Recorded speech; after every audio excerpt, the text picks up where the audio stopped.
I don't see it. There you go. Here we go. And now I'll hand it over to the chair. Great. Thank you. Good afternoon, everyone. I'm calling this public meeting to order at 4:33 p.m.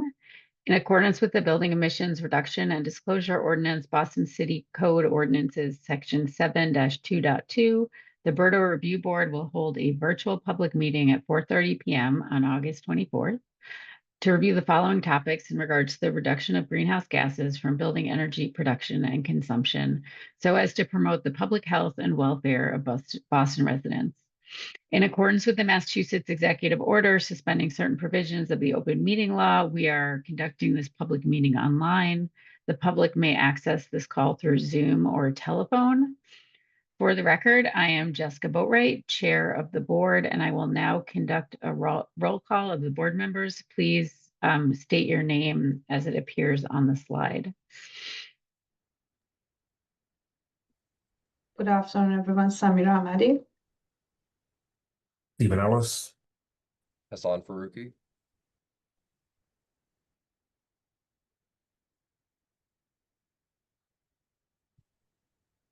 Gail Lattimore.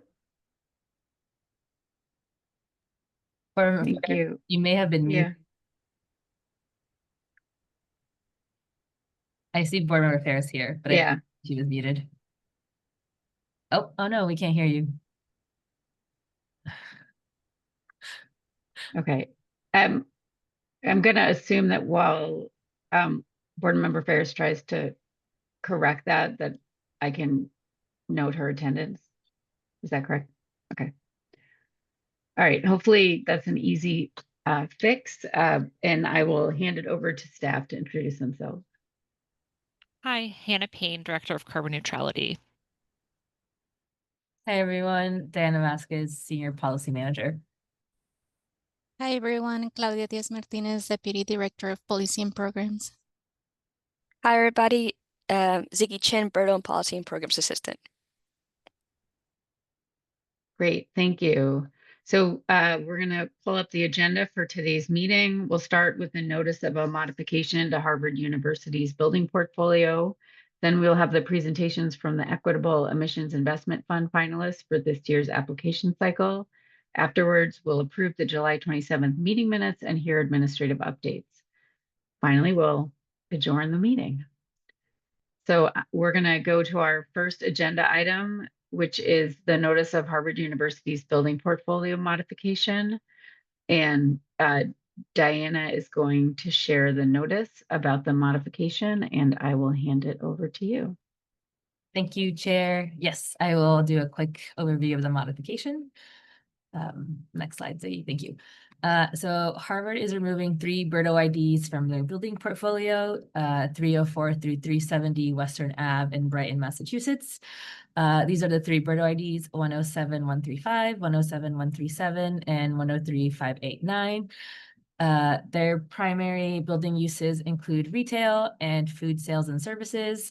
Harvard sold all 3 of these buildings, which are all located on the same parcel, so the same tax parcel, to UE Brighton Mills LLC in October of 2025. The transaction included the sale of all 3 buildings, which were originally included in Harvard's BERDO building portfolio. Next slide. I'll note that their blended emission standard does not change, so it stays the same. It's still 9.7 kilograms of CO2 equivalent per square foot per year for 2025 through 2029, and then decreases from there. So no change to their blended emission standard, and their new total of BERDO IDs is now 79 once you remove those 3 BERDO IDs. And the buildings in the remaining buildings in the building portfolio are in compliance with reporting, and emissions compliance for the building portfolio will be assessed following the modification, which will formally take place after today's meeting. And that was it. Notice. Great. Thank you for that. We are now going to move on to the main part of our agenda, which are the presentations from EEIF finalists.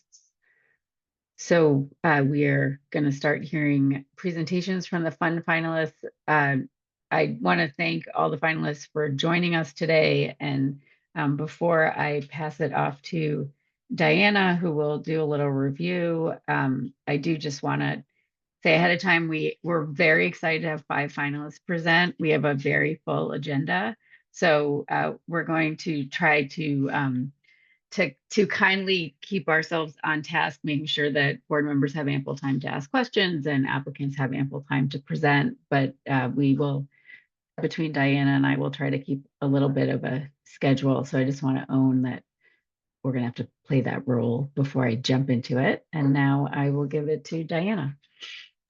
Awesome. Thank you, Chair. And I will also try to go quickly.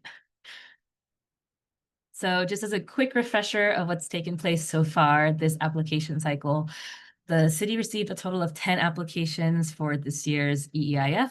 The BERDO team completed an initial review with the city's legal and grants team just to make sure that all the projects are, screened for eligibility of the projects. We then shared the eligible applications with the BERDO review board. Each board member then reviewed the applications on the city's grant platform, WiseHive. Thank you so much. It actually worked really well, so I appreciate the board members pivoting to a new platform so efficiently. And then each board member submitted their first round of review of applications, and this is how we ended up with our finalists today. So on July 27th, last month, the review board agreed to invite finalists to present at today's public meeting. Next slide. Just as a reminder, the evaluation criteria that the review board uses is available and online. These are the different criteria that the board uses when they do their first round of reviews. Next slide. Chair, you asked for a quick review of the current balance in the Equitable Emissions Investment Fund. So just super quickly, you may remember the fund was originally seeded with $3.5 million from the mayor and the city council. With all of our reserved expenses, including the $600,000 for this year's application cycle, it's looking about $2.8 million. So that leaves us with a balance that is just shy of $700,000 in the revolving fund. That being said, this is absent of any alternative compliance payments. The goal is that as the city starts collecting ACPs, that balance will grow over time. And then here on the right is a table of just the different things that the fund is either has spent money on or is reserved to spend money on. Next slide. So the procedure for today, we're allocating 22 minutes per presentation. Maybe it could be faster, but 12 minutes per applicant to present on their proposed project, and then 10 minutes for Q&A from the review board. I will keep a timer and probably message, when we're hitting at a 1-minute warning to try to hopefully wrap up. And then after today's meeting, we'll request each board member again to do a final funding decision via Google form. And at the next hearing on September 14th, we'll have the final voting for final fund allocations. So yeah, this is the presentation order for today. Unless there are any questions from board members, I think I can give it back to you, Chair. Thank you. We're going to begin with Madison Park Development Corporation. So if the representatives from Madison Park Development Corporation could introduce yourselves and begin your presentation, that would be great. Thank you. That's me. Good Great. afternoon, Chair Boatwright. Good afternoon, BERDO Review Board members. Good afternoon, Diana. I see the hair's growing out. Much different from your screenshot there, but thank you folks for the opportunity to present today. Today I'll be presenting the St. Botolph Terrace Apartments electrification and solar infrastructure retrofit project, with our grant request being the maximum $200,000. Next slide, please. As many folks are aware, just quickly to give some context, Madison Park is in its 60th year as a community development organization this year. Huge milestone for us. And we've been in the community performing our mission since day one. which is to foster a vibrant, healthy Roxbury neighborhood that supports the well-being and advancement of the community. Next slide. So the project, as I mentioned, is for our development, St. Botolph Terrace Apartments. We refer to it internally as Madison St. Botolph, but it's located at 351 to 367 Mass Ave. The picture on the left is the development taken during the CNA that was performed earlier this year. And the picture on the right is the roof line. And the gray box that's outlined in red is denoting where the solar array would be once it was installed. So just to clarify on our request for the EEIF funds, these funds would be used directly to support the hard cost of the solar service infrastructure upgrade.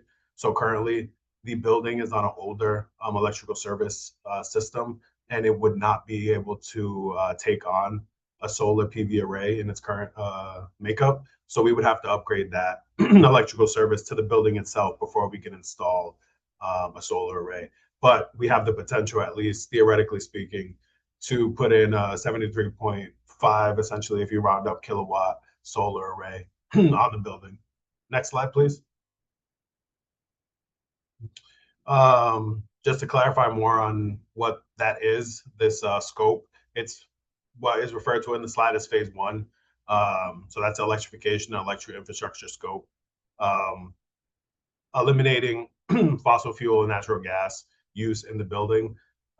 We had energy audits and capital needs assessments performed recently as part of the GRP HUD risk assessment suite.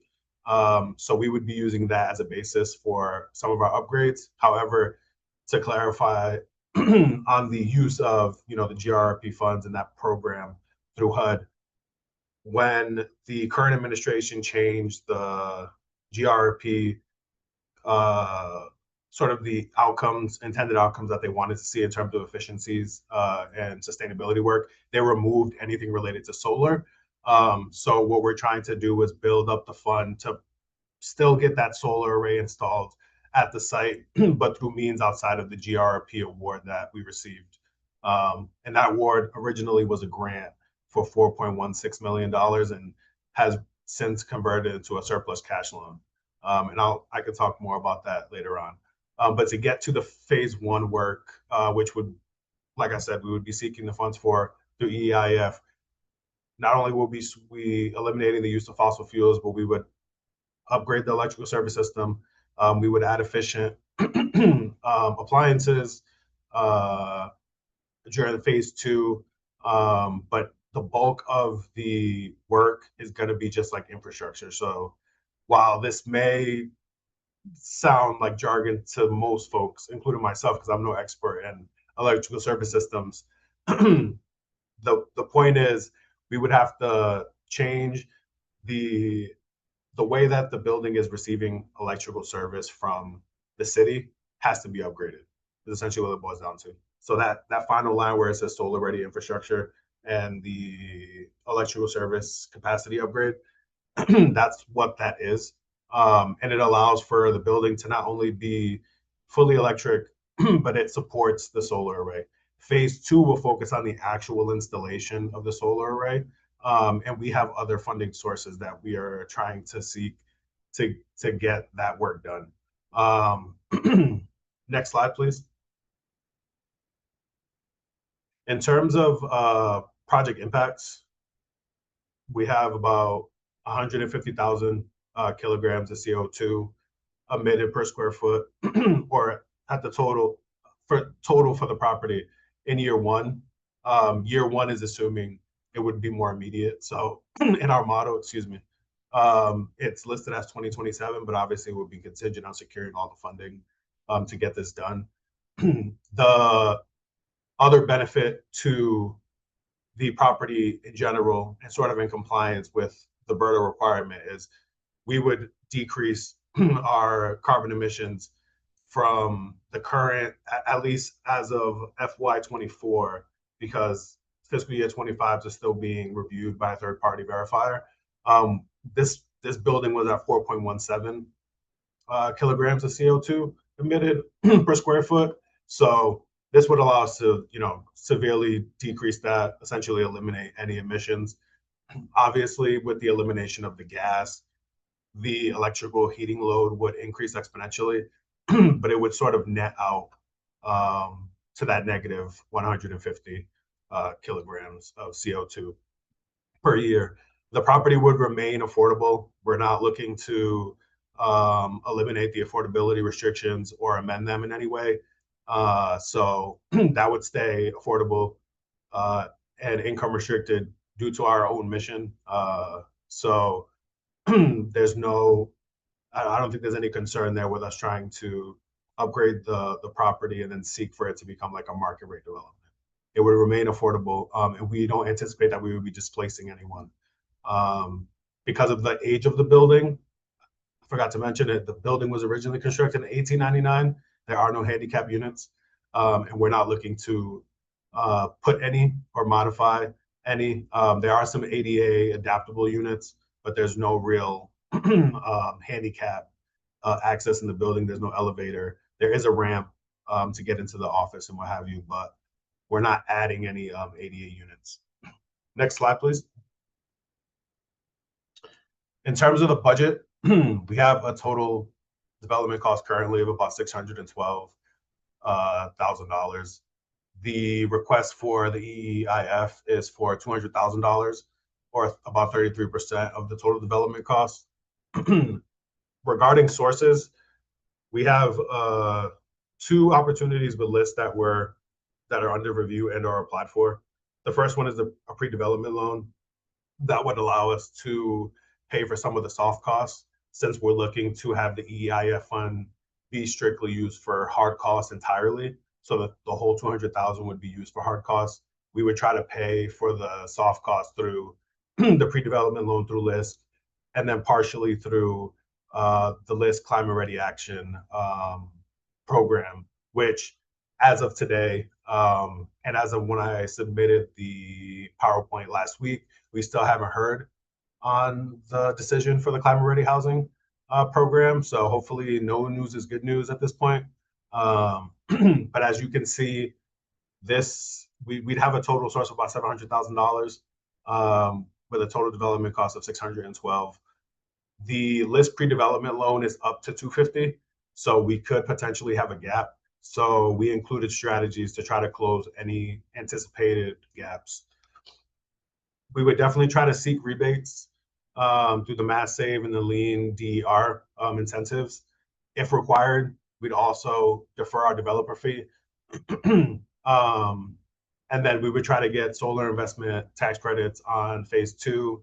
And for anything not directly related to solar expenses, that may be part of phase 2, and that would be partially eligible, if not 100% eligible. So between 85 to 100% eligible expense for the GRP award. So again, to summarize sort of what we're asking for here is, in this slide, it says we're asking for $200,000, the maximum amount from the EIF. Next slide, please. In terms of further breakdown, as you folks can see here, it's $350,000 of hard costs. It's pretty expensive to upgrade the whole electrical system, so we're trying to put most of our money in that pocket. We're carrying a conservative hard construction cost contingency just in case there's any delays or any substantial increases in the cost of the installation over the next year or so. And then we do list a replacement reserve contribution here. That may or may not be a requirement, but we do feel that it's important for us to note that we would be willing to put money away in the replacement reserves for future capital improvements. So in terms of what the hard cost at the EEIF would be funding, it would be the heat pump water source heater equipment installation, the electrical service switchgear distribution upgrade, and then the solar ready infrastructure. So everything except for the solar panel array would be included in that $200,000. Of that, of the EIF funds. And then that $150,000 gap between what we're requesting and what the hard costs are will be filled in by other sources. Dan, how am I doing on time? You have 2 minutes. 2 minutes. All right, next slide. In terms of implementation, we're hoping to start this in 2027. Since, like you folks had shared, decisions going to be made on these sometime in September. So we'll continue to work with our vendors and our partners on this to firm up any of the costs, the timeline, and what have you over the next couple of months. Regardless of whether or not we receive this fund, we're going to proceed with the GRP project and the scope of work for that. We're in the process now of developing the preliminary scope that's due to HUD at the end of September. And that'll dictate sort of what our rehab scope will be. But it won't include any of the solar PV or infrastructure work since it's not an allowable expense. And I think without the EIF funds, we wouldn't be able to do the work with just the Climate Ready Housing Fund if that were to be awarded to us. But the time, in terms of timeline, we would start in the last quarter of this year, and then we would hope to end sometime in 2028. Next slide, please. As I mentioned earlier, we have 60 years in Roxbury. We're not new to solar PV arrays. We have 13 sites where we have solar PV arrays that help us decrease our operating expense on the common area expense at those developments. And for this project, we'd be working with Resident Energy on the solar and electrification, and Dominion Due Diligence Group on the building evaluation and audit work that, like I mentioned earlier, has already been completed. For sake of time, next slide, please. In conclusion, we're asking for the maximum amount, $200,000. It's the oldest building in our property. We can fully electrify it with a combination of this project and the GRP loan. And I think it's a pretty good win for everyone, for us to electrify this building and get it off of the list of folks or of buildings that are emitting more carbon than they need to. Thank you all. Open to any questions. Thank you. All right, so we now have about 12 minutes for questions for Madison Park.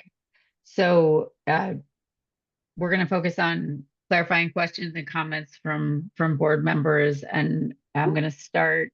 Thank you for the thoroughness of your presentation and your application. We really appreciate it.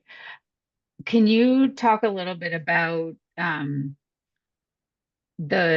your expectation of likelihood for the LISC funding and both the likelihood of securing those and also the likely amount, given that you've sort of put together a stack that exceeds your cost a little bit? Yeah, so similar to the EIF funds, we asked for the maximum amount on LISC. There's no guarantee that we would get that amount. So depending on how much they give us there, if we were awarded, it could shift that gap. So currently there's almost, a $90,000 gap in the positive between our costs and what we're requesting. Same thing goes for the pre-development loan. It's up to $250,000. And I'm not sure, I can't speak to LISC's approval process and or if it matters at all to them whether or not they would give us a varying amount based off like the award of one over the other. I feel pretty confident that we're going to get the pre-development loan. We're just waiting for approval from our lender, investor partner. And for the Climate Ready Housing Program, if anyone has a crystal ball, I'll take your predictions on when they're gonna announce that. But I'm pretty hopeful that if we get the loan, that it'll be almost a no-brainer for them to support the Climate Ready Housing Project, especially if we're able to secure the EIF funding, because it really rounds out the whole capital stack for us to be able to complete the project outside of the GRP scope. Thanks. And just one more question. Given your timeline for initiating the work, do you have a sense of when you would need to draw down the EIF funding to stay on schedule? I would say it's probably going to be towards the end of the year, if not the beginning of 2027, because Okay. we'll have to firm up the actual electrical load for the building. That'll have to get revisited. It'll be the timeline of when the installation will happen will really be dictated based on the utilities availability to allow us to make that change. So they'd have to approve that change of service, and then we would have to get that scheduled.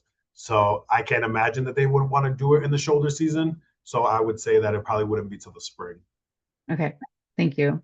You're welcome. I will pass it off to Board Member Amadi. Do you have any questions or comments? Thank you, Jessica. Thank you for your presentation. I don't have any specific question at the moment. Thank you. Thank you. Board Member Ellis. Yes, thank you, Chair. And Antonio, thank you for your presentation. I want to also appreciate the fact that your organization is seeking funding from diverse opportunities in diverse areas. And so one of the things that I was curious about, particularly from the avoided emissions standpoint, I acknowledge, this is multifaceted in terms of your funding and what this funding would support in terms of emissions avoidance. And please correct me if I'm wrong, because how I'm reading it right now is that I'm seeing emission avoidance really come through on the heat pump and, the equipment associated with that. So can you talk to me a little bit about how you put together, and if you just use a calculator, that's fine, but I'm just wondering, how did you put together your the exact amount that it's essentially saying that you would avoid a larger amount of emissions, given that the solar panels won't be installed just yet, but this is really about fixing the electric load at the location. So can you talk to me a little bit about how you came to the conclusion about the emissions avoidance? Yeah, so we did use the calculator that was provided, and we relied on the expertise of Dominion Due Diligence Group. They performed the ASHRAE Level 2 energy audit and the advanced energy audit for the GRP HUD risk assessment suite. So those are their estimates. And we relied on their expertise to calculate that. I could not tell you how to calculate. Okay. All right. So then this is just you can confirm or deny, that's completely fine. So would it be safe to assume that the emissions avoided would not necessarily be solely applied to this fund? It would be sort of distributed throughout all of the funds that you're applying for. Yeah, Okay. it would be distributed through all of them, and further reductions would be realized when we perform the GRP scope and when we made some of those upgrades that are eligible. So like some of the in-unit upgrades, some of the mechanical system and HVAC upgrades, the installation of ERVs to improve indoor air quality. So it would be shared with this fund and the GRP and the climate ready housing. It would sort of be spread. That reduction would be spread. Okay, not a problem. And this is more so a comment for the city, and this does not sway my decision on your application, what you're about to hear me say. So Diana, I do think about the way that the emissions are showing up with respects to the dollar amount and dollars saved, emissions saved per dollar spent. And, I think as we continue to do this in the future, I would love to have a separate conversation about how these emissions are calculated. But nevertheless, I do appreciate your time and the amount of work that you put into this application and this presentation. So Antonio, thank you. I'll pass it back over to the chair. You're welcome.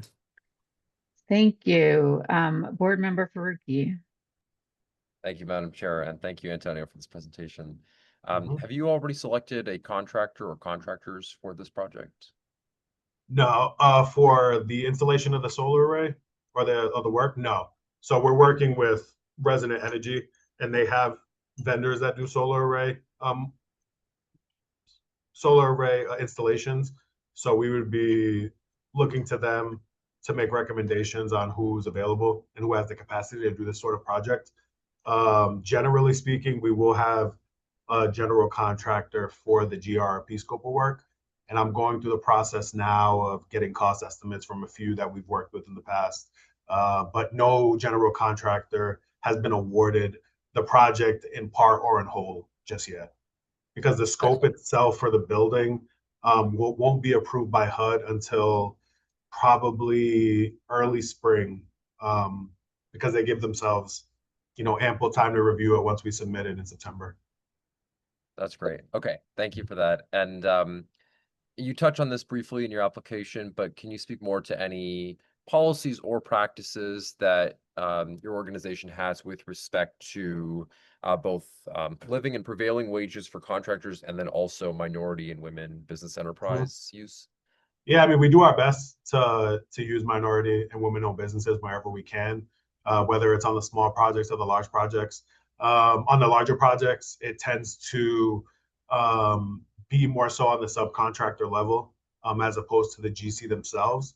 I think as an organization, we're committed to trying to change that as much as possible. An example of that is we are working on a DTA expansion project in Roxbury, and we're working with a minority-owned general contractor for that project, and a minority-owned architect for that project as well. So we do the best we can to maximize those ratios, and how that capital is dispersed, both to MBEs, WBEs, and non and entities that don't fall in either. But as there's no necessarily like a written policy internally. It's just something that we strive to do within our real estate development and asset management team. And we've definitely had, I think like most folks, some successes and some failures trying to navigate that. But we do take on as much as we can. Sure. Thank you. Yeah, I appreciate that a lot. Yeah. And no further questions. I'll yield back to the chair. Thank you. Board Member Ferris, fingers crossed. We have Hopefully. audio. Okay, yep, there you Yes, are. great. yeah. All right. Thank you, Antonio, for the presentation. It was very informative, and I think all of my questions have already been answered. So I will give the floor back. Thank you. Thank you. Thank you. Board Member Lattimore. Good afternoon, Antonio. Good to see you again. Yeah. And yeah, I agree with my peers that it was an excellent presentation, very clear. It answered a lot of the questions that I had put in my comments and that I think you saw in advance. So I appreciate the very thorough, clear explanation. Two quick questions. One is, when do you anticipate? I know the GRP was now alone, is still kind of at that kind of scoping out stage, but do you have a sense of when that would close? So the GRP wouldn't close, at least based on the schedule that they've shared with us, until the spring, between the spring and the summer of 2027, depending on, the back and forth between the final scope review and the approval, and then schedule and the closing on that. Great. Okay, thank you. And my last question is, just in terms of the board member Faruqi's comment and question about the WMBE utilization, I thought that Madison was still kind of, even though it's maybe not as active as it used to be, still following the MACDC Boston Pilot Program guidelines. Is that the case? Yeah, that's still the case. And that is what, 30% MBE utilization? I think it's the minimum. Yes. Okay. All right. Well, thank you. I just wanted to make sure I understood if you were still participating. Yeah, I just meant when I said that we didn't have anything written. I meant so like us as an organization, like we don't have anything. I see. I Right. see. Thank you. Those are my questions. Thank you. I'll yield back. Thank you. Thank Hopefully you. you will. Diana, how are we on time? We are out of time. Oh, okay. All right. So if any board member has a burning question, raise a hand. All right. I think, thank you, Antonio, and thank you to the Madison Park team. And we will move on to Children's Services of Roxbury. If the representatives could introduce yourselves and begin, that would be great. Good afternoon, Madam Chair. Thank you for having us and the rest of the board. My name is Sandra McCroom. I'm the president and CEO here at Children's Services of Roxbury, and I'm joined by my colleague, Dave Tregorth, who is our project manager, who will jump in and do part of the presentation. I want to acknowledge my chief strategy officer also on the call. Her name is Jackie Gelb, and thrilled to have her join as well. I wanted to start by introducing Children's Services of Roxbury to you all. Very briefly, I know most of you know about our work. We've been around over 50 years, and it would be important to make an investment in Children's Services of Roxbury because of those 50 years of intimate relationships with the community. We are a refuge for children and families in crisis, and we serve children in foster care, children who are homeless along with their families, and we are a culturally attuned provider of mental health services in this very critical time. And so the $200,000 investment we're asking you to make benefits the community in an important and unique way. We're located in one of the most distressed environmental justice neighborhoods in Boston. I don't have to tell you the numbers. I know the city of Boston has done a lot of work in trying to level that playing field and reduce the negative impact of what's happening in our environment, the disproportionate number of children and family experiencing poor health outcomes based on living in places that in our community that does not have enough of enough tree canopies to reduce the heat. We're some 7% higher in our in the heat in our area. During the day and even at night, we're still 6 to 9 degrees higher in the evening. Just to mention a few of those climate-driven hazards. So right in the midst of COVID, we purchased the building at 504 Dudley, which is that entire block just next to Ideals on Dudley Street. And we are transforming that building to be what I like to refer to as the front porch of our community. People have relied on us in that community for 5 decades now, and transforming that building into a welcoming space. We can be a hub during environmental or climate emergencies. We can be a resilience hub. Energy and efficiency of that building needs are significant, and with the renovation of that building, we will be able to meet those efficiencies. I'd like to just talk about the fact that we purchased the building, as I mentioned, during COVID, and your investment, should we be selected, and I want to just take a second to acknowledge the other competitors. I have tremendous respect and just want to acknowledge the hard work that it takes to get this far in the grant, and congratulate my colleagues as well. But I would say that your investment in helping us to get to BERDO efficiency in that building by investing in our HVAC units that have continually been breaking down, it creates poor air quality, would be a major investment. Since 2021 purchasing the building, it is not by my might that I can tell you today that we have raised 27 million, actually a little over 27 million with new market tax credits, and your investment today in this bid process would be a tremendous help to us in our endeavor to become BERDO certified or compliant. We're scheduled to close at the end of September, and we're working to fill a small funding gap. So your $200,000 investment would be put to immediate use. And with that, I would like to invite Dave Tregorth to come in and continue the presentation. And I just truly appreciate your time and attention. Yeah, thank you, Sandra, and good to see everyone on the board. Many familiar faces. Dave Tregorth, been working with CSR for over 6 years on this project to really combine these two buildings into a welcoming home. And I do want to say that we recognize that we had not claimed the building yet under BERDO, and we're behind on our reporting, so we apologize for that. But as Sandra had indicated, we purchased the building in COVID.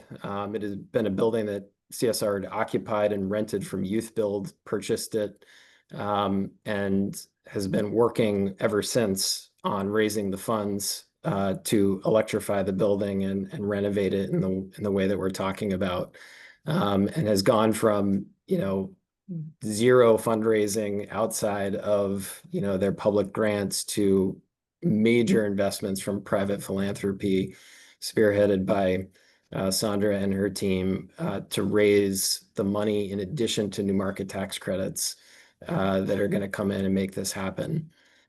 So we apologize for that, but we're going to get on the right track here. You know, we've built out internally as well. We've had a transition at CFO. We did not have a director of facilities building out that staff. So to dig into a few of the details on the next page, we are going to, as a part of this phase 1 renovation project, we're removing 6 of the 13 existing rooftop units that were installed in the 90s and are on life support now. They're gas fired. What we will be installing is an all-new Daikin VRF heat pump system. We're going to be adding ERVs. There's no ventilation in this building at the moment, other than sort of the rooftop units. Not counted in any of this in terms of credits or anything else is that we are intending to advance a large rooftop solar separately, which would, of course, offset the new electric load that we're going to be adding. And as part of this phase 1 project, we are bringing a new underground electrical service to the building that replaces overhead wires that are on pole-mounted transformers that basically, if a squirrel walks on them, the whole building goes out. And its size is the switchgear for full electrification. So the project that is $27 million is the complete ground floor and a new addition in the middle that combines them and allows the 2 buildings to talk to each other and people to pass through. Right now, if you're at the second floor of one, you have to walk downstairs and outside to the second floor of another.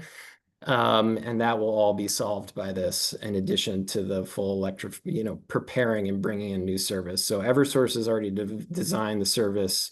We've paid for it. We just need this project to happen. So the way that we got to the numbers in terms of projected impacts is we basically took the National Grid gas bills for the past year. We deducted out what we thought was domestic hot water, and that was our heating load. And then we said, okay, 6 out of 13 of those we're replacing. And that's the math essentially behind it. That will allow us to certainly be compliant on BERDO on the ground floor, but then sets us up on the second floor because of the full electrification of the building to do the same thing on phase 2. CSR has already raised over $4 million for phase 2 through federal grants. We're really focused on phase 1 because we're closing in the next like 60 days, but Jackie is certainly thinking of phase 2 and others as well. So on the next slide, you will see just in terms of how we're going to spend this, basically just equipment costs, partially just to keep it simple, partially because we have plenty of equipment that's coming in that's expensive, and that makes it somewhat simple to say, this is how we're going to spend this money. So there's about $620,000 of equipment costs alone, not including, again, the switchgear or the back charges. This is just this equipment. And then as Sandra mentioned, the entire project TDC is $27.2 million, of which this will be $200,000. It is a critical, it sounds small, but it is a critical piece. We're at that stage of closing where we have a wonderful bridge lender in Nonprofit Finance Fund, and we're detailing everything that's coming in the pike. And this is one that we hope to share with them that we're able to say we've got. Next slide. So again, how did we do this? This is just, again, those 12 months of national grid bills, 6/13 of that, which we could blame on the RTUs. You know, really that was just us thinking through this. And that's how we got to the 570 number. We will, of course, be chasing mass save utilities. That's not in our budget right now, but we hope to add that to our budget.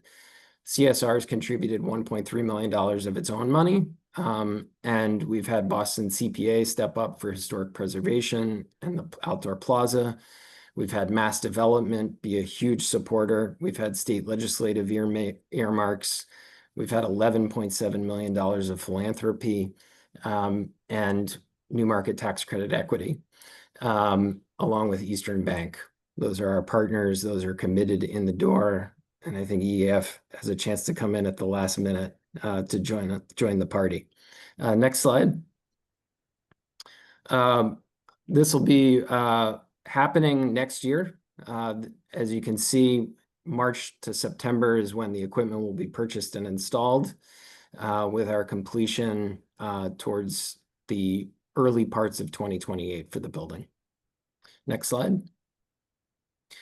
We've got a nice crew that I think many of you will recognize in terms of Kaplan Construction as our GC, Mass Design Group as our architect of record.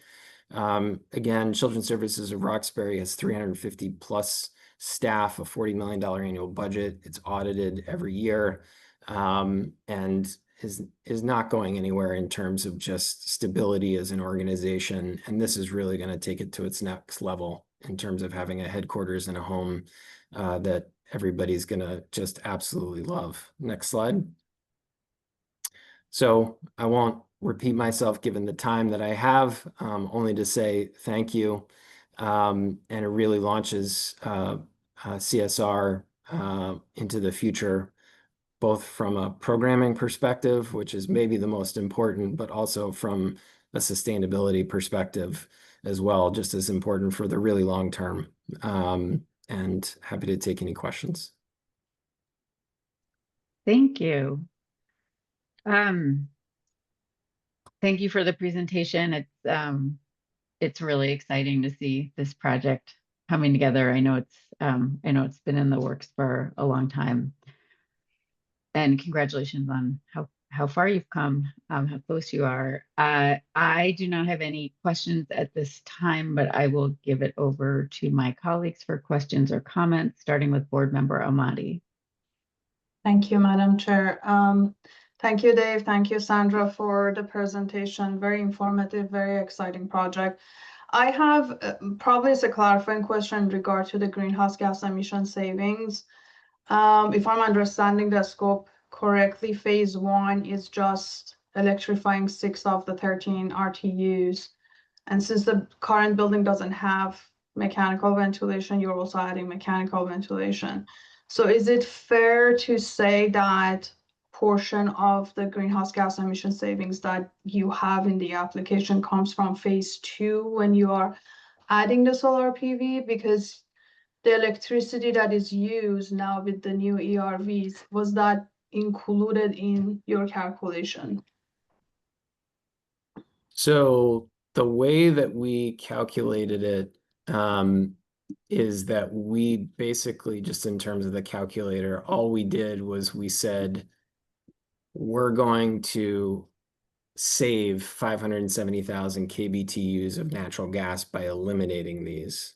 Correct. We did not add anything back from the perspective of grid electricity. We just have 0 there in terms of kilowatt hours. So we, because we are going to, we're going to be applying for grants and pursuing a solar project on our roof. Does that make sense? Got it. Yeah. And that solar project is not part of this application. No, it is not a part of this application. And I will say, sometimes when we say phases, it's a little confusing. Phase 1 is the entire renovation of the ground floor, about 25,000 square feet, of which 6 rooftop units are serving that ground floor and will be switched out. So. Okay, thank you. Thank That was- you. Thank you. Board Member Ellis. Yes, thank you, Chair, and Sandra and Dave, excuse me. Thank you for your presentation again. And I want to thank my colleague, Board Member Amati, for asking that question, because we're on the same mindset there. I just out of curiosity, and apologies if I missed it, where are you at in terms of, let me back up. Will the 27 million cover the cost of the PV for the building, or will you have to seek additional funding? We will seek additional funding for the cost of the PV. Okay, all right. Thank you. That's all I wanted to know. I appreciate it, and thank you for your time. Back to you, Chair. Thank you. Board Member Faruqi. Thank you, Madam Chair. Thank you to the project team as well. I appreciate your response on the contractor and apprenticeship questions. That takes care of most of my questions. I'm curious, I know you had stated that the contractor, the general contractor, is going to be doing work aligned with the Boston Jobs Living Wage and Prevailing Wage Ordinance. And to your knowledge, is that also the case for any subcontractors that they may hire? So we're using Kaplan Construction.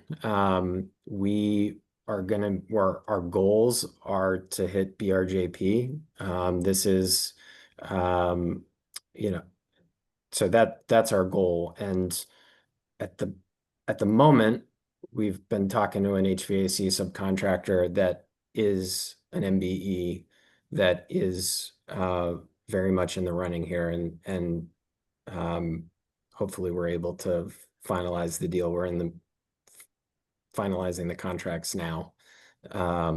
So yes, I mean that will flow through to, you know, all of our subs, both in terms of contract amounts, but also in terms of work. We're not required to do BRJP. This is not an Article 80 project, either large or small project. This is really an interior renovation, almost like a tenant fit out project. But that's where we are. So if that makes sense. That's wonderful. I was actually curious more about the prevailing wage side rather than the resident job policy side. But thank you for answering that as well, because that's very commendable to strive to meet the BRJP standards voluntarily as well. This is not this phase is not a prevailing wage project phase. So okay, thank you. May I jump in for 1 second? First of all, I'd like to thank Madam Chair, thank you again for your time, and the rest of the board. My computer is going to shut off very shortly, and so I am going to excuse myself, but I apologize. I'm in a bit of a precarious place, but thank you all so much for your time and consideration. Between Dave, of course, and my colleague Jackie, I'm sure they can answer all of your questions, and it was such a pleasure. Thank you so much. Thank you. Thank you. Take care. And Madam Take Chair, care I yield now. back. I have no further questions. Okay, great. Thank you. Board Member Ferris. Thank you. I think, Dave, you may have first, thank you for the presentation. It's a really inspiring mission you have, and the project is great. You may have just answered my question, which was just in the scope of the comprehensive renovation beyond this equipment replacement, if there are any improvements being made to the enclosure or operating schedules or occupant training or kind of any other, I guess, measures to help mitigate the loads on the new systems. yeah, so actually, thanks to Boston CPA, we did a masonry restoration project. We are doing interior insulation as well as part of the project on the first floor, which will certainly help. We also, all new lighting, all new systems will be a part of the renovation on this portion of the project. And then we've got a great staff member within CSR who is along with us through this process and will remain around afterwards, and will be up to speed and obviously get trained in everything once we're through. So that we're building that capacity internally as sort of a director of facilities, chief operating officer kind of roles that can continue on with BERDO reporting, but also understand the systems better. We inherited a lot of organic systems that have been installed over the years and learned the hard way a bit about them, but we're gonna do it the right way now. Great. Thank you. Yeah. I'll hand it Thank back to you. you. Thank you. Yeah, thanks. Board Member Lattimore? Yes, thank you. And thank you, Dave, for your presentation. It's helpful. I thought the proposal was pretty clear as well. And my colleagues have asked some of the questions that I had, so I have no other questions. I yield back. Thank you. Do any board members have any remaining questions or comments before we move on? Seeing none, thank you very much for your presentation. Thank you. And we will move on to our next presentation, which is from Bridge Over Troubled Waters. So if the applicant team, oh, sorry, before we start our presentation, I believe we have a board member who would like to recuse themselves from the conversation. Maybe already did. All right, it looks like board member Amati recused herself from this conversation and has left. She'll come back for our next presentation. She'll rejoin for the 5th presentation. Oh, okay. She'll rejoin for the 5th presentation, not the next one. And now I can invite the applicant team to introduce themselves and begin. Great. Good evening, Madam Chair, board members, and Ms. Vasquez. My name is Brian Nguyen. I'm project manager with the Plan Office for Urban Affairs. The Plan Office is pleased to be the development consultant to Bridge Over Troubled Waters on this exciting and high impact project. And thank you again for the invitation tonight and your interest in learning more about the project. Tonight I'm also joined by Elizabeth Jackson. She's the Chief Executive Officer of Bridge Over Troubled Waters, and Michelle Wheeler, the architect from the architectural team. Next slide, please. So to start off the presentation, I would like to hand it over to Elizabeth, who will speak to Bridge's mission and the importance of the 25 West Street project. Thank you, Brian. Hello, everyone. Nice to be here with our other partner agencies.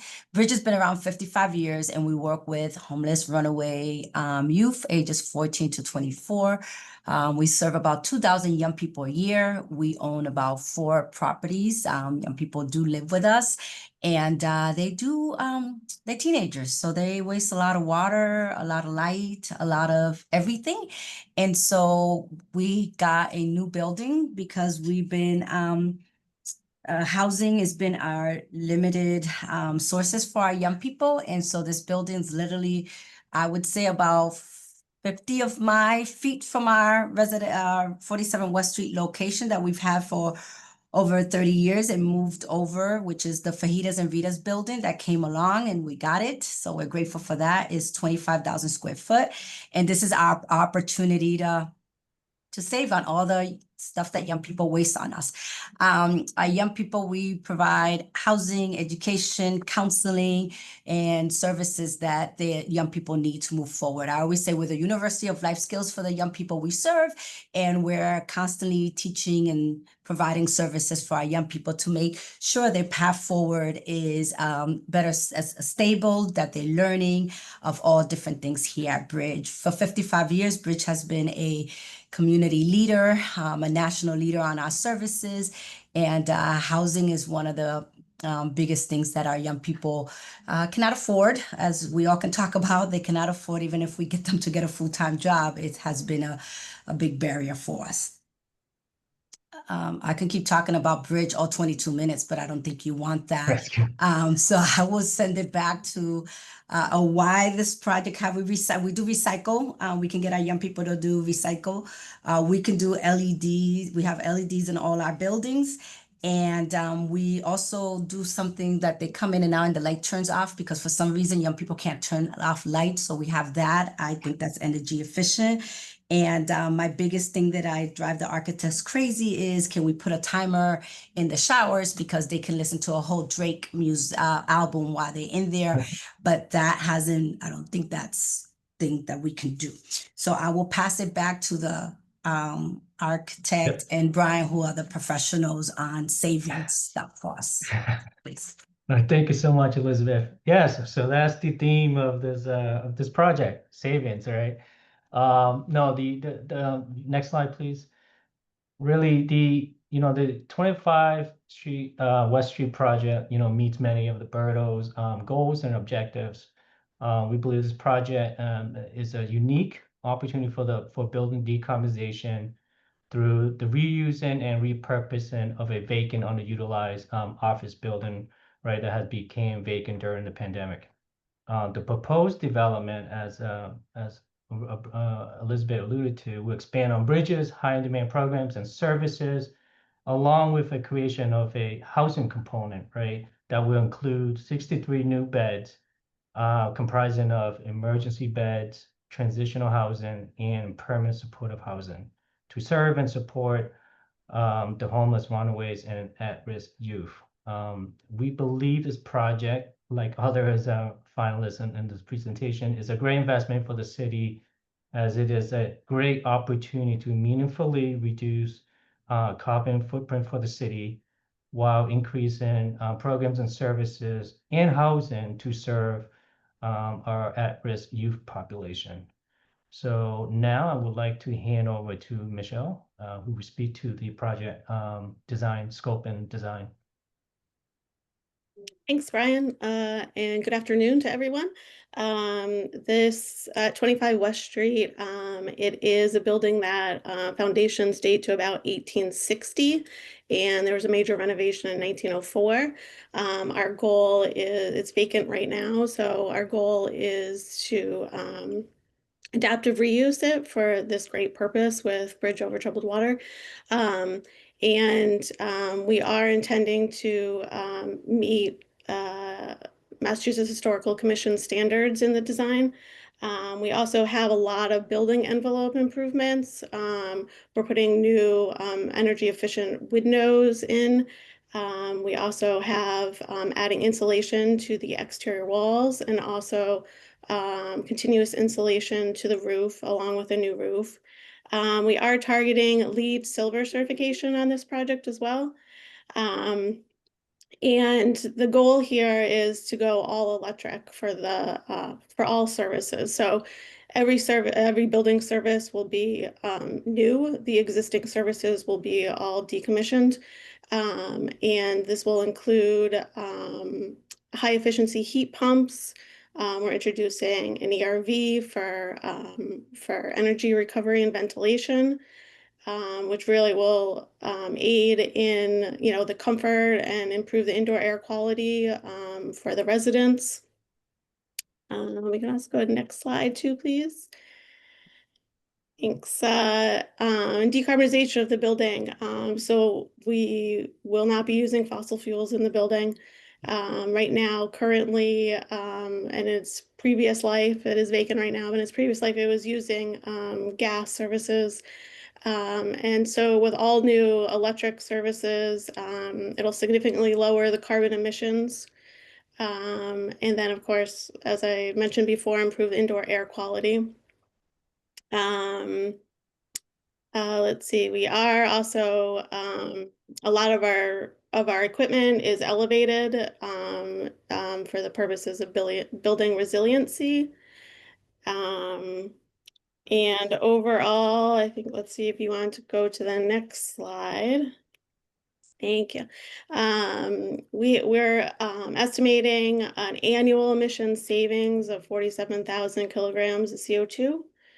And again, because this building has been vacant, for just, it started its vacancy around COVID and then fully vacant as of about 2 years ago. Yeah. We don't have current information about what the building's energy use was. So this is estimated annual emission savings based on an energy model that's been created by our energy consultant. And I think, Brian, that's probably back to you. Yeah, no, great. Thank you, Michelle. So in our application, we are requesting $200,000 of EEIF funds. The full amount would be used to help cover the all-electric heat pump water system that the water heating system that we're proposing here. And ultimately, it will help to reduce the operating carbon and utility costs for the site for many years to come. Next slide, please. So we're not the exception here. So like other projects, we are leveraging other sources wherever we can. We're happy to report that we receive a commitment from the Mayor's Office of Housing. We receive a pre-development grant from Mass Development for the underutilized property program. We also received commitment from FHLB AHP grant. And also, Bridge is expected to fundraise a lot of capital, a significant amount of capital for this project as well. And to date, we received 30% of that commitment. And as Michelle mentioned, this is no building when we're able to secure a commitment for the state historic tax credits here as well. Other things we're doing similar to other projects, we're exploring, energy rebate opportunities because this building we're looking, we're getting a new roof, we get new windows and new, mechanical systems here as well. There's two other sources that I didn't have on here, but it was in the application. It was in another Mass Development UPP building improvement grant and the LIST Climate Ready Housing Program, both of which were we submitted application the past June, and we anticipate to hear about the award announcement in October. And also later this year, or early next year, we anticipate to be submitting our application into the EOH LOC supportive housing round in the next couple of months. So in terms of project status and readiness, we're very excited. We received most of the commitment. The award application has been submitted. We targeted construction to start in December. Pending HLC support there, and we expect the project to be complete in March 2029. Next slide, please. Right. So in terms of the Bridge's team operational readiness there, you heard from Elizabeth, the team that Bridges have been around for many years. The Bridge team is deeply experienced, has a deeply experienced staff and leadership team. The team include master level clinician and experienced case managers who are very skilled in supporting the youth with complex needs. Bridges partners include local and state agency medical organizations, nonprofits, and local business organizations. And another thing we didn't have on here is that in terms of the development team, the planning office and TAT, along with our energy consultant and other development team members, we have deep experience in executing on the design and construction of adaptive reuse projects such as 25 West Street. So in summary, to summarize the value created by this grant, we believe the project meets many of BERDO's goals and more. The project is a great opportunity to reuse and repurpose a valuable historic asset, and it's a great opportunity for building decarbonization. The project will create jobs, including construction jobs, as well as new jobs for Bridge, full-time and part-time jobs.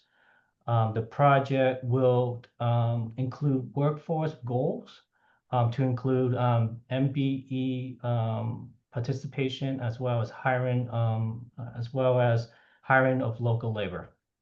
We believe the project will be an important catalyst for the local business growth. But most importantly, we believe the project will allow Bridge to expand on its much needed programs, services, and new housing offering to support and guide the youth towards successful and fulfilling futures. So, and thank you. We want to thank the board for the opportunity to present this high impact project to you tonight. And we're happy to answer any questions you may have at this time. Thank you. Thank you very much for the presentation. Just one question. Could you give us a little more detail on your intentions in terms of engaging MWBD, DBE organization companies and workforce hiring? Yeah, that's a great question, Chair. So on projects like these, where we receive funding from the city and the state agency, we're required to have goals, target goals for MWBE hirings. We work closely with our GC to establish those goals early on and make sure that they stick to those goals throughout construction and to close out the project. Thank you. Thank you. That's very helpful. And I will pass it on to Board Member Ellis. Thank you, Chair. Just first off, Elizabeth, Brian, and Michelle, thank you for your presentation, and thank you for the work that you're doing to house our young people as well as repurposing this building. I think I got most of my questions answered, so I don't have any questions at this time. So just wanted to extend my gratitude. Back to you, Chair. Thank you. Thank you. Board Member Faruqi. Thank you, Madam Chair, and thank you to the applicant team for your great presentation. I'm curious if you have selected a general contractor. Are you aware if the general contractor is paying a living wage and or a prevailing wage to workers associated with the work on this project? Yeah, we have not. We have worked with a GC for the construction estimate, but that's our goal, is to work with a GC who's intent to have prevailing wages right. So that's our goal. Thank you. And can I jump in and add that back to the question on the MWBE Bridge has been with many businesses, and we already provide services and partner with businesses that are woman-owned, Black-owned businesses that we've worked with. We're very, to answer your question, Hassan, did I say it? Hisam? Yes, Hassan, yeah. Hassan, to answer your question, that's a big stickler of mine, of making sure I have enough, what is it, whatever it's called, behind my back when I'm dealing with 2,000 teenagers, when I'm dealing with 2,000 teenagers that are 80% of them, over 80 are under the age of 21. They're already causing enough ruckus. So it's very important to us as a Black-owned business, a woman-owned business, that we work with Gs and contractors and anyone that really has a diverse population. It also helps mirror what we expect from our young people. So it's really important for us to continue those conversations. So we do have an estimate, and we are working with other GE to get us to a better pricing on it. But it's very important to us to continue that. Excellent. Thank you. I appreciate that. And with that, I have no other questions. So I yield back to the chair. Thank you. Board Member Ferris. Thank you for the presentation. My questions have all been answered. It's really clear. Thank you. Thank you. Board Member Lattimore. Yes, I appreciate the project team's presentation. It was very helpful, so thank you for that. And I think it's a really exciting project. And I think it was a board member, Faruqi, who said thank you for the service. I think it was him, maybe it was board member Ellis, to our young people, very much needed. So my question is, I just want to make sure I understand the electric water heat pump. Is that already in place and you're trying to upgrade it, or is that a new heat pump that you're trying to put in? And then either way, if that's what this funding is prioritizing, and correct me if I'm wrong, that's what I gathered from the presentation, but maybe I didn't understand it correctly. If that's what the funding is prioritizing, what is the total cost of that, and is there a gap? Yeah, that's a great question. I think that slide's a little typo, but yes, the fund request would be used to cover the hard cost for the heat water pump system. Don't know the amount top of my head from the construction estimate, but I can imagine. I think on a recent estimate, it's that's the reason for the jump in some of the estimate there is around MEP costs. It's as you know, it's not getting any cheaper. So I think one thing though, that's a really good question. One thing, in terms of capital, how we view capital for the Bridges team, Elizabeth team, is that every dollar matters, right? A capital dollar we're able to ask from somewhere else is another dollar that Elizabeth team doesn't have to raise, and that's another dollar that can go toward serving a youth. So for us, it's every dollar matters. So. Thank you for that. And for the city, this is really a question or a comment for the city. In terms of any follow-up questions like that, I just asked, would that be would we have the board have the opportunity to ask, follow-up questions prior to the decision-making process at the next meeting, even if they're sent directly to the proponents?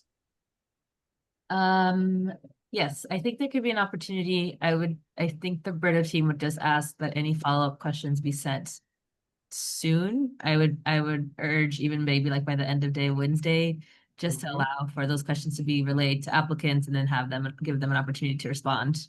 Yeah, thank you. Thank you, Diana. So I want to just go ahead and say that is a question I'd like to have more information on. Elizabeth and Brian, is the question I just asked about the cost of the electric water heat pump and also any gap as it relates to the BERDO funding requests. Thank you. And that's all the questions I have, other than to say, Elizabeth, your love for the children comes through clearly, and I definitely understand what you're talking about because I have an under 24-year-old living in my house. So I appreciate your commitment and Bridget's commitment to this very important population. So thank you. That's all the questions I have.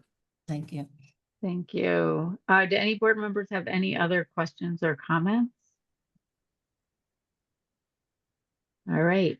Thank you. This is a really exciting project, and we appreciate the presentation and the clarity of your responses. So before we move on to our next presenter, I'm going to be recusing myself from consideration of both the Planning Office for Urban Affairs and Urban Edge Housing Corporation. So if there are no objections, I will appoint Stephen Ellis as Chairman Pro Tem to preside over these two items. Any objections? All right, hearing no objections, I will give my gratitude to Stephen and ask him to please take over the chair position, and I will return after these two items. Thank you, Chair Boatwright. See you in a bit. Okay, next is the Planning Office for Urban Affairs. And so I would like to invite the applicants to please introduce yourself before we begin. Hello, BERDO Review Board, and thank you again for the opportunity to present the Dartmouth Hotel Sergeant Prince redevelopment project for consideration. I'm Cindy with the Planning Office for Urban Affairs. We are a nonprofit social justice ministry that has been developing affordable and mixed income housing since it was founded in 1969. And I'm here with Paul from Davis Square Architects, an award-winning architectural firm who have a substantial experience in affordable housing development. So as a brief recap for context, in case it's helpful, the Dartmouth Hotel Sergeant Prince redevelopment project consists of the refinancing and renovation of two existing historic buildings holding 95 units across both sites. So that's 30 units at Sergeant Prince, 65 at Dartmouth Hotel, and they are located adjacent to the major bus hub, Newgate Station. The buildings were built around the 1870s, had some work done in the early 2000s, and now they require reinvestment to address aging systems, improve energy performance, and put the facilities in a place for long-term viability after decades of operation. So next slide, please. So benefits of this project include preserving existing affordable housing, improving resident health, safety, and quality of life, advancing energy justice, connecting residents to critical services and opportunities, preserving Nubian Square's cultural and architectural heritage, just to name a few.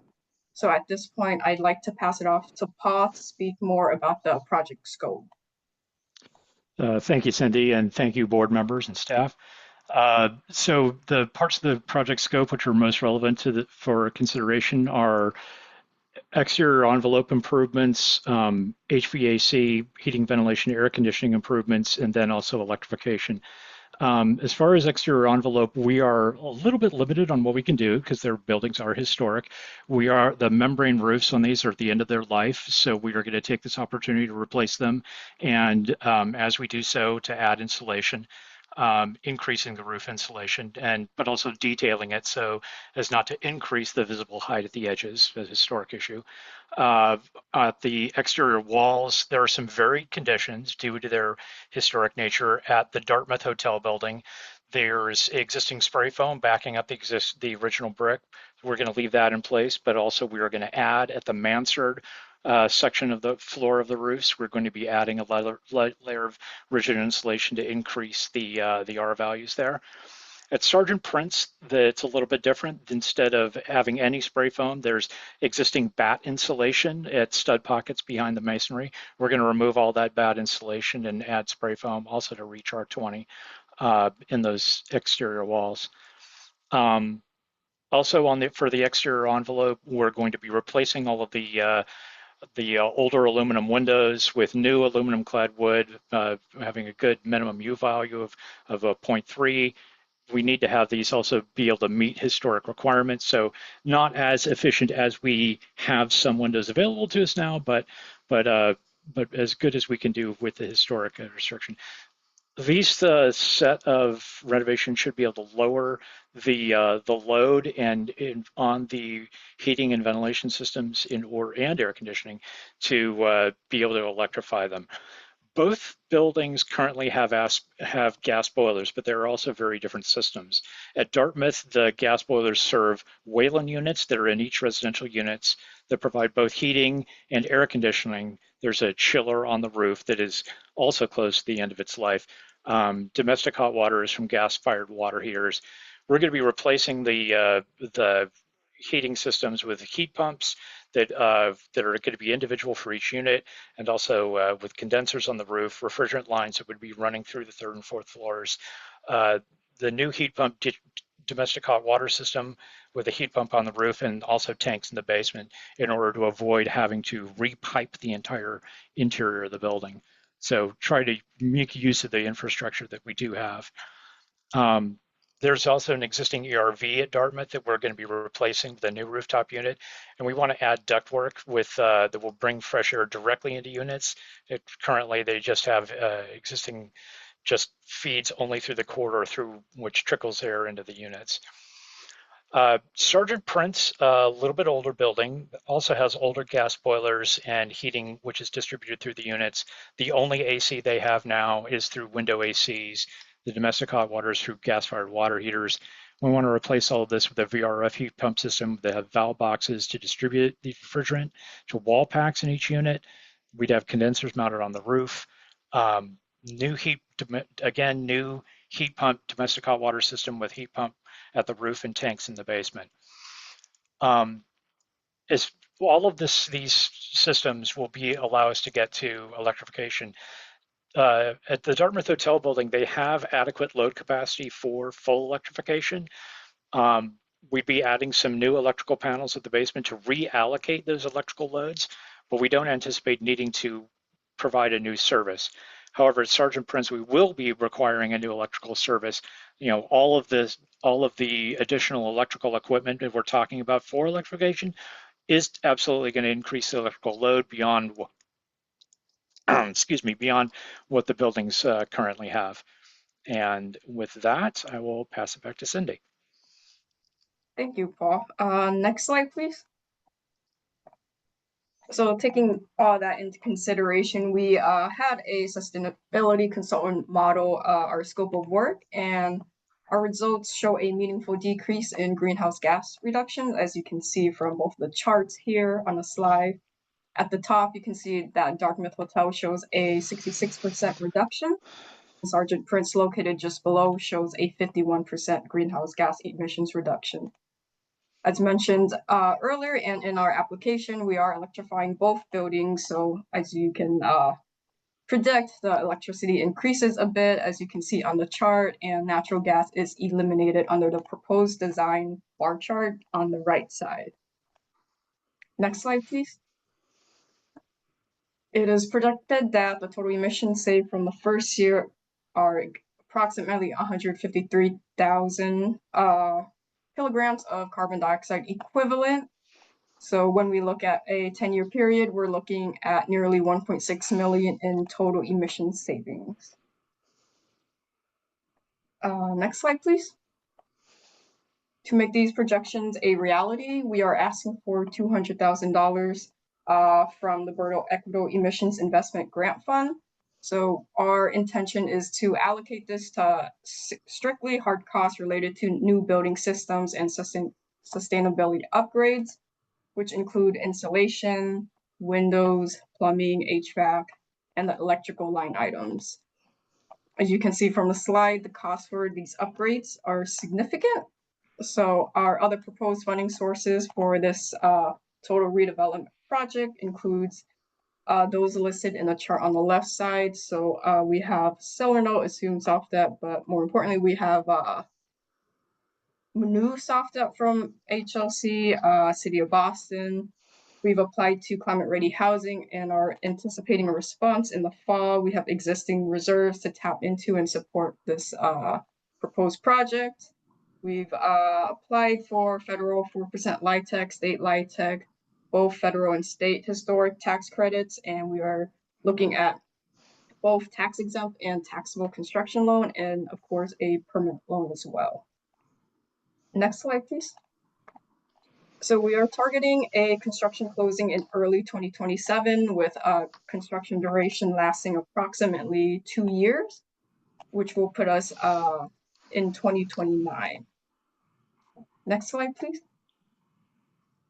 These efforts are supported by an experienced and very competent development team. This includes DSA as our architect, of course, Peabody Properties as our property management team, Samuels for civil, we have Delbrook as a general contractor, Feldman for surveying, and Judy Cohn for relocation, just to name a few of the big players on our team. Next slide, please. And we believe that this redevelopment project will bring a multitude of positive impacts to the residents and the surrounding community. I think the project goals and ambitions directly align with that of the grant program to reduce air pollution and greenhouse gas emissions generated by large buildings. The sites are located in Roxbury, so we believe that this project is a strong candidate for the fund as it seeks to support low-income individuals in an area which has historically been home to people of color and remains impacted by aging systems. It's location adjacent to Nubian Station, a major bus hub.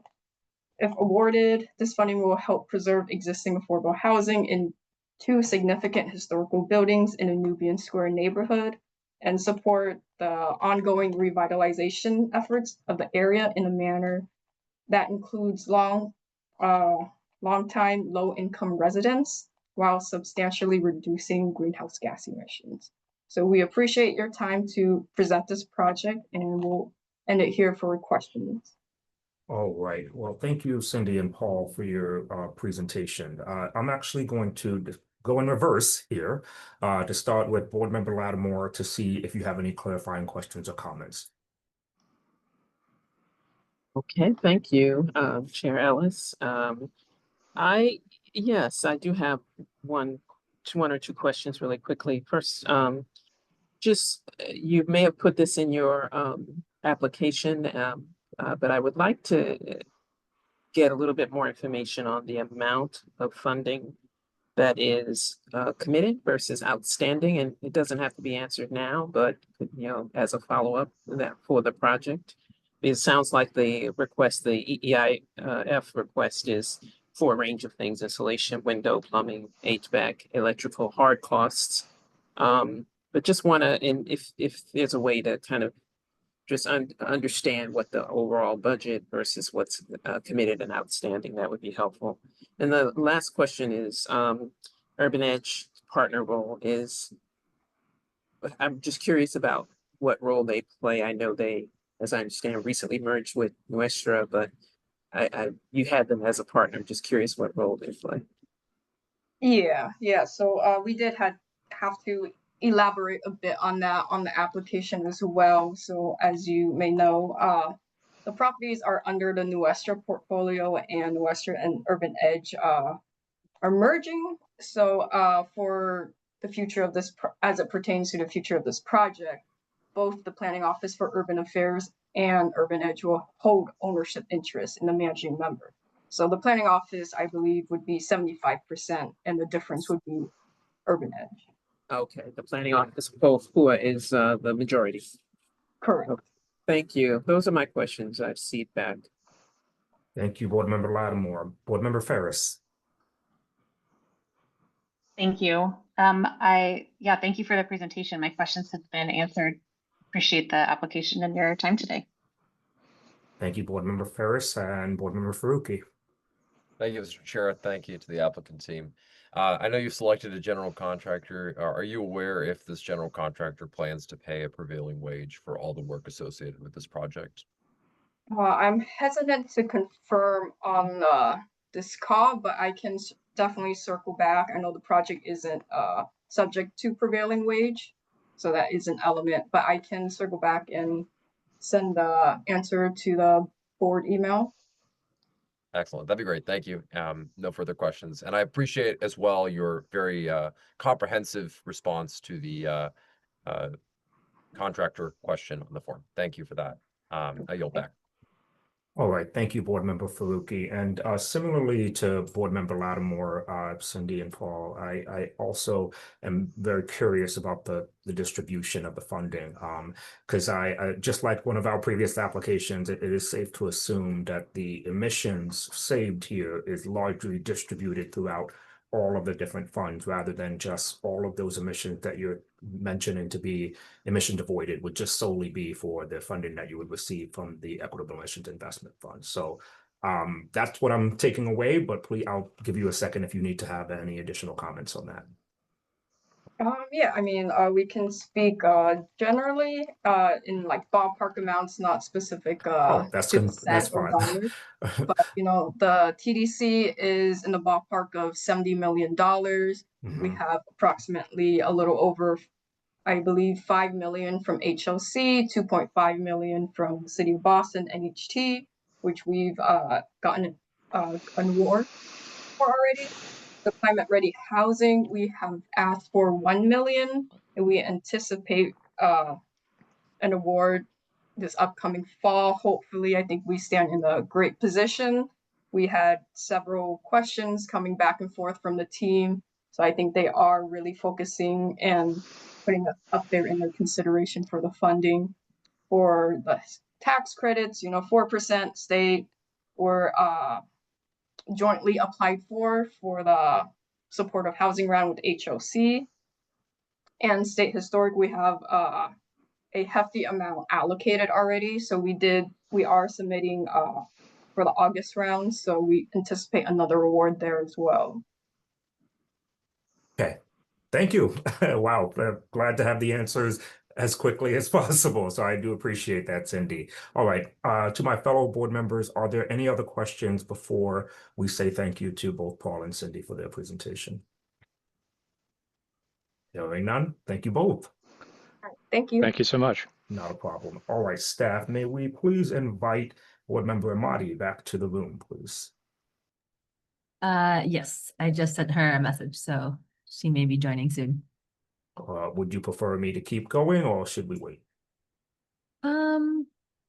How are we doing on time? That's what I should really ask. We're actually doing pretty good. Okay.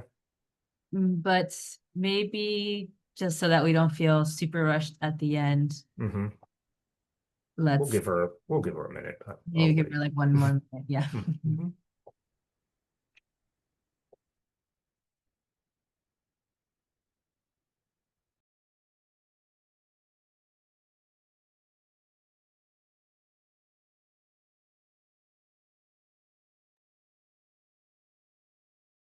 And board member Amadi has just joined.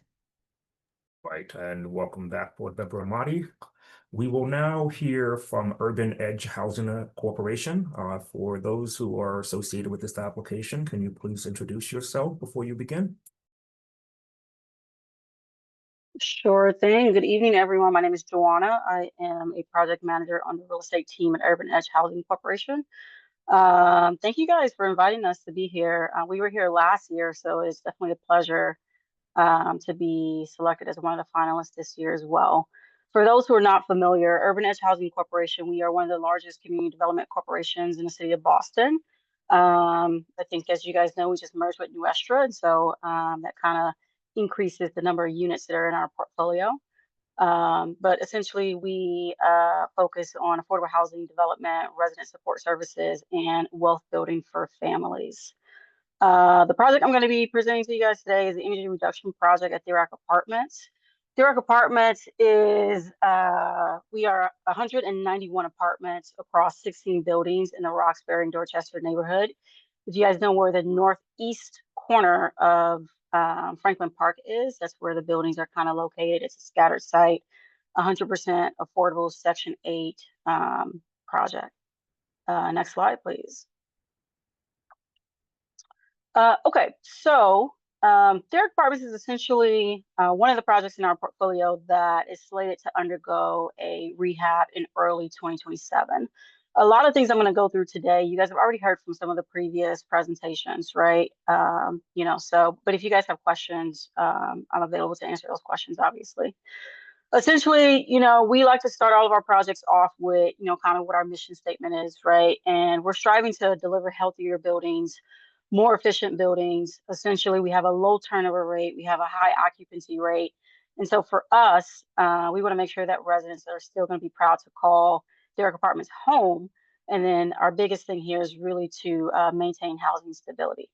So we started planning for the renovation about 2 years ago. And as we were doing that planning, we realized that this was a great opportunity for us to really decarbonize the buildings. And so to the extent possible, we hired a design team and started working with our design team to really think more strategically and intentionally about how we can decarbonize those assets and how we can do that in a cost-effective way.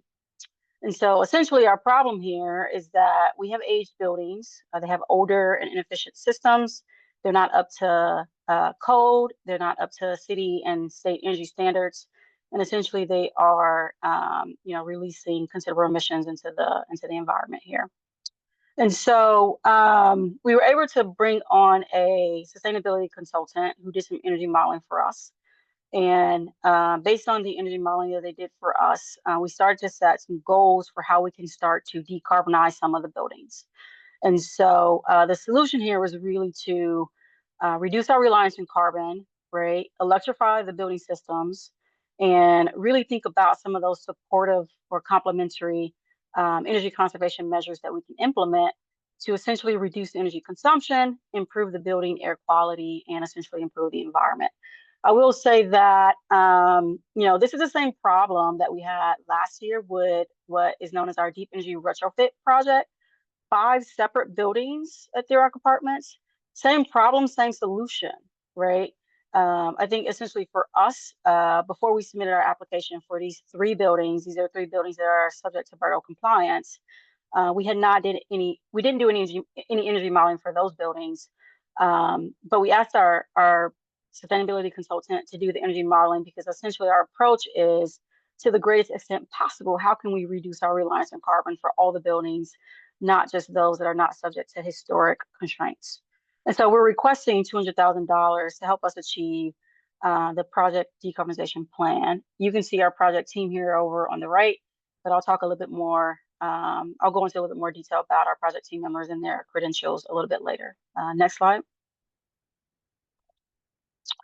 So again, in terms of the project scope, this is, I will say, pretty typical for a decarbonization project, right? We got two categories here, what we're looking to do with the funding. The first is, targeting the building's envelope, and then also targeting new mechanical and HVAC systems.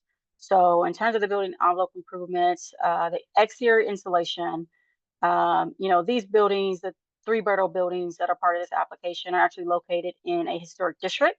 And so, we didn't think it would be a good idea for us to do any sort of exterior insulation finish systems, just in case we wanted to take advantage of kind of some recapitalization opportunities in the future and some historic tax credits in the future. So instead of doing that, we're really focusing more intently on repointing, repairing, and replacing the exterior brick to prevent water damage. And so that really exists on the sides and the rear of the buildings. And then in addition to that, of course, we're going to be doing new double glazed windows for all the buildings, and then some basement wall insulation. In terms of the second category there, the new mechanical and HVAC systems. So moving away from fossil fuels, as I mentioned. So the all electric heat pump water heaters for the current gas system that we have right now. And then, as some of the other presenters have mentioned, right, the VRF system is kind of where you can see the greatest savings in terms of a reduction of EUI. And so that is part of the scope of work here, is to install new all-electric VRF systems. We currently have cooling through window AC units, and then there's heating as well. So moving away from that gas and then electrifying and installing a new central heating and cooling system. And then the other ECM that we're looking to implement here is a new energy recovery ventilation system, which will essentially provide fresh air intake for all the buildings, and that currently does not exist.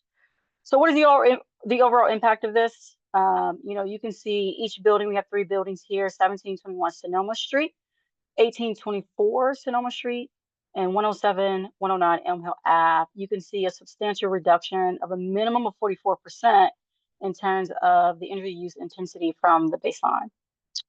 Next slide, please. So essentially that translates into at least a 51% total reduction in greenhouse gas emissions for all buildings combined. I will say these reductions were estimated based on the energy modeling that was completed by our sustainability consultant. That's a total emissions that is saved of 139,000 kilograms of CO2. And essentially our approach here is really, how do we kind of create healthier buildings so that we can create a healthier indoor environment as well as external environment. And then essentially, how can we better serve our residents? For us, it's really about placing the resident at the center of everything that we do, and anything that we can do to place the resident at the center of what we do here is kind of our goal. Next slide. So here's a breakdown of the project budget. As I mentioned, we are requesting $200,000. That $200,000 is essentially a portion of the capital stack that is required in order to complete this project. So just for these 3 buildings alone, it is $50 million in terms of the total development cost. You can see here that I'll go through these sources because I know you guys have been asking about this with some of the other projects in terms of what's committed and what isn't. Existing reserves, so these are replacement reserves that we've committed to help fund the rehab and the decarb work here at 1.7 million. So that's already committed. LIHTC, so federal LIHTC, is estimated at 11 million. And so we've been in conversation with Mass Housing as the bond allocator about getting on their board schedule for bond allocation. Historic equity for federal, we have been, our part 1s and part 2s have been approved in totality. State historic equity, we have been awarded 3 rounds of state historic tax credits, and we will be submitting our 4th round of tax credit funding, hopefully 4th and final, in about a week from today. We have a deferred developer fee overhead loan the seller note, which is part of the acquisition of this, a first mortgage, debt, of course, and then the climate ready housing loan. We did apply last year, and that has been committed. The lean deep energy retrofit rebate. We were very lucky to kind of get in on two pathways here: the mass save, the lean original program, and then also the deep energy retrofit rebate program. We have not heard anything back from the typical process, but the deep energy retrofit rebate has been committed, has been confirmed by those folks. And then the state has a decarb grant program that has also, we were awarded that program last year. And then you can see the $200,000 here. So essentially, we're asking for funding to support the work needed to decarbonize the assets and to support residents while doing so, right? So you can see here, most of the funding that we're looking to apply here is for consultant expenses. And essentially, we think we can support the hard cost with some of the tax credit funding. And so this grant would be used to support the soft cost end of things. So you can see there the emissions saved per dollar based on a 10-year estimate of kilograms of CO2 saved would be 7.65. Next slide. Just to keep this short, so we do anticipate having 100% construction drawings complete by the end of this year, and all of our funding secured by February next year so that we can start construction after. And we are looking at a 24-month construction period. In terms of readiness to proceed, we've been in conversation with the planning department and the mayor's office, and they have confirmed that this project does not trigger Article 80. And as I mentioned, we've already secured some funding sources here. So I'll go to the next slide here and just kind of go through our project team. I think the biggest thing here is just for you guys to know that this is a highly experienced team. Urban Edge, as I mentioned, has, we've been doing this work with affordable housing for 50 years now. And so we've got both in-house community engagement, real estate staff, we've got some operational support. We're supported by Wynn Residential. And then we've got an owner's project manager in Tierney Development Services and our design team here who has extensive experience, not just with LEED and passive house certifications, but also particularly in other projects where they have been working to decarbonize existing assets in affordable housing development. So, and next slide. So I'll just close us out here. Again, essentially this funding will support electrifying those building systems for the BERDO, the buildings that need to be BERDO compliant within their apartments. And essentially the overall impact is healthier buildings, healthier environment, and healthier people. So I'm open for questions that you guys may have. Thank you, Joanna, for your presentation, and thank you for returning. I know you mentioned last year that you were one of the applicants that were invited. And, since you brought it up, I was thinking about, the Rock Apartments deep energy retrofits, and I believe the request last time was under the similar vein of relocation. And if you are comfortable sharing, and I don't think you're required to, but how did the costs with the relocation pan out? Was it roughly the same amount, or or has things shifted? And essentially, I'm asking about the success of using funding in order to handle those relocation costs. Yeah, I'll be honest. So when we submitted last year, the relocation cost was essentially an estimate. Mm-hmm. We're about to sign the contract with the relocation consultant, hopefully by the end of this month. The cost did go up a little bit. Just because of the need for us to relocate residents off-site. And so I think we probably didn't anticipate that we would need to relocate as many residents off-site. But right now, our assumption is that for all of the buildings, except for the two largest ones, where we have to kind of do some more strategy to think about how we can do it, kind of not tenant in place, but, kind of utilize on-site vacancies to do some of that relocation. For all the other buildings, right? 14 buildings, including the buildings that, are part of this application. We are going to have to perhaps do some master leases with some landlords in order to temporarily relocate them in order to complete the scope of work for these projects. So it did increase just slightly, but hopefully, the sources that we got can cover that because it's very important work. All right, thank you for your response. And again, because I'm that chair of a guy, I'm gonna go in reverse. So we'll be starting with Board Member Lattimore. Sorry, I see you taking notes. I'm so sorry, Board Member Lattimore. No worries, no worries. Thank you, Chair Ellis. And thank you, Joanna, for the presentation. I appreciate it. I guess I'm just curious about the timing of the relocation because correct me if I'm wrong, but the project work has not started yet or has started? It is not started, no. So we do some pre-planning. We're gonna have a kickoff meeting at the end of this month with the relocation consultant and the rest of the team. And then we have to start drafting an actual relocation plan. So the pre-planning work is about to happen now. But the actual relocation of residents won't happen until about 2 months or so prior to construction start. Okay. And in terms of also on timing, thank you for going over all the sources and what's committed so far. And I was trying to keep up with that, but what is your timing for assembling all the financing needed prior to, and then I assume you have to assemble the financing first and then relocation starts. So what is the timing for full funding? February 2027. February 2027. And so I wonder about and I know that EEIF funds certainly can be used for the kind of soft costs that you're requesting.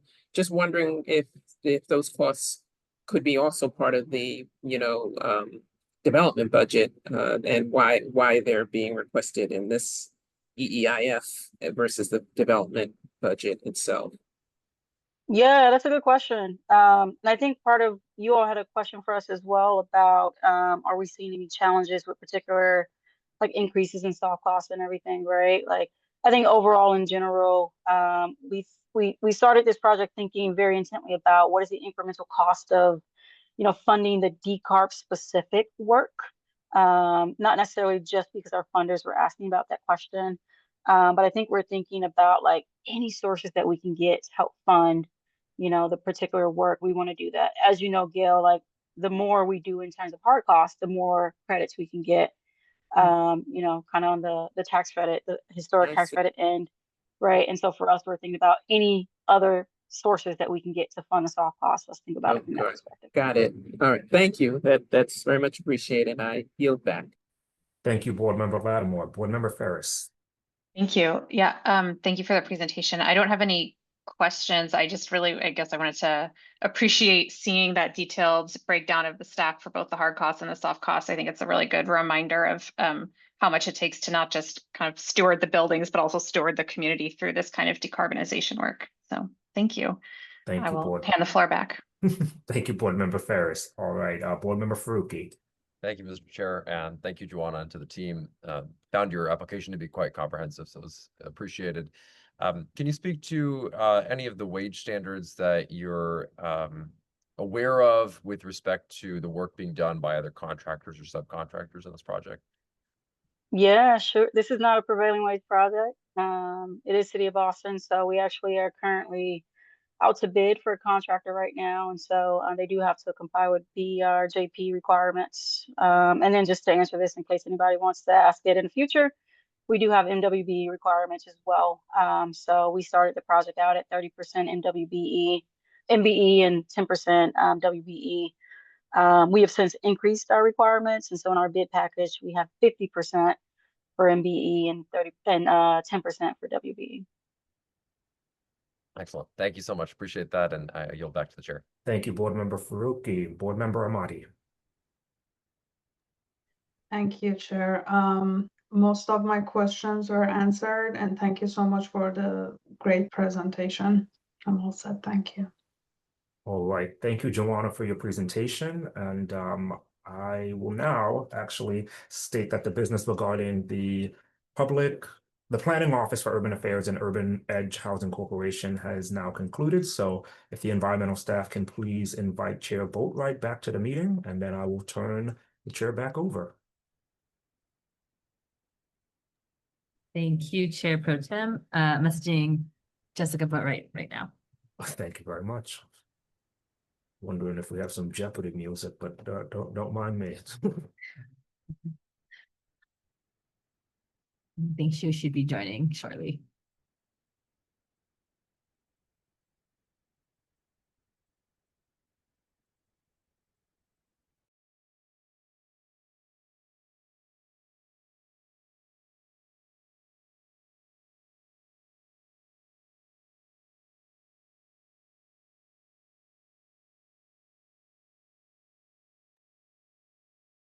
I will say, I think she's joining shortly, but that does conclude all of our Equitable Missions Investment Fund projects. So I would say Herculean effort that we finish this, we wrap those up by right before 6:30. Yes, thank you to all the applicants for keeping their, presentation tight, and for all our board members for keeping our questions succinct. So I appreciate it. I would also like to take this chance, if any board members like follow-up questions, if you could email them to the staff by end of day Wednesday, I think that could give us enough time to, relay the questions to the applicants and then give them enough time to then come up with a response and then share that response back with the board. Great. And I see Chair Boatwright is joining the meeting now. All right, Chair Boatwright, welcome back. I'll turn it back over to you. Thank you. Thank you, Board Member Ellis, for stepping in there. Are there any final questions or discussion items amongst the board before we close out this section of the meeting?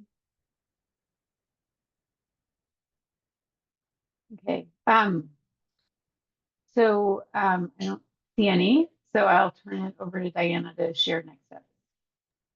Yes, super quickly. I will send out a follow-up with the links for this, but I will share out a Google form just for your final recommendation, your final funding recommendation. We're asking that all board members send those in by the end of day next Friday. So not the 28th, but the 4th. Just as a heads up, I will be out of office, but everyone else will be in the office. They'll receive those Google forms. With that in mind, if you have any follow-up questions, please send them to us by the end of Wednesday. That way we can sort of play the relaying the question and bring them back and have all of that for you by the end of next Friday. Great. Thank you. Board Member Lattimore. Yes, thank you. I guess I would just make a comment about, I know we don't do the EEIF frequently, although it is an important piece. It gets done once or twice a year. But 2 points. One is, I think all of these applications were really very, very good and very solid applications and very worthy of funding. I wondered 2 things. One, if we would consider funding all of them, even if it meant using all of the EEIF funding. And I think you said this would be about 200,000 remaining after this round of at the level of funding that we indicated for this round. So I would just put that on the table for consideration for the city to consider. But also in terms of some of the questions that were raised in this meeting, thinking about the kind of common threads of questions that the board has raised in this meeting and how that might relate to future funding applications in terms of a little bit more detail on the how they came up with their calculations for board member Ellis, as well as a little bit more detail. It was helpful to get the presentations because do the presentations and ask the questions in advance of the proponents, because they did clarify most of them, in my opinion, the questions that I asked in advance, but having a sense of how specifically how they would use the BERDO funds. Some of them answer that question in their applications, others it was more broadly distributed the funds across a huge scope of and price of a project. So for me, that would be helpful to consider those, and then of course, Board Member Faruqi consistently was, I think, really helpful in asking the question about the prevailing wage, living wage, MBE utilization. And I know that I believe the application has those things, but I think those are the common themes that I heard in this meeting that might be helpful to think about how we frame the application in the future. But then again, going back to consideration of, it might be tough, but utilizing the entire pot of remaining EEIF funds. So those are just things I would ask this board and the staff to consider. Thank you. I yield back.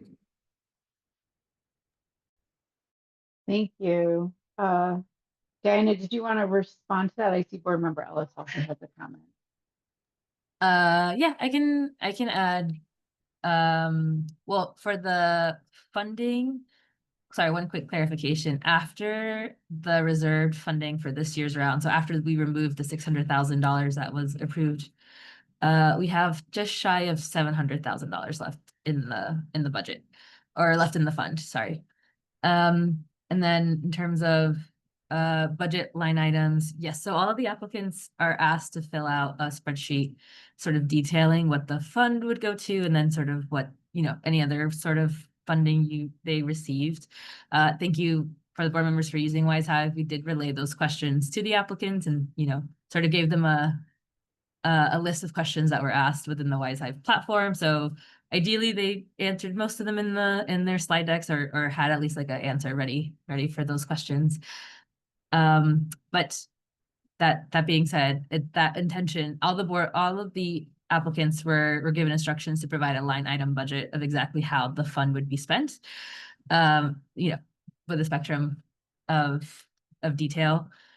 And then I'll just share one last item. I think for future iterations, we are sort of already thinking about and talking through how do we provide maybe more support upfront for applicants sort of before they submit the final. You know, we do information sessions and we do one-on-one conversations.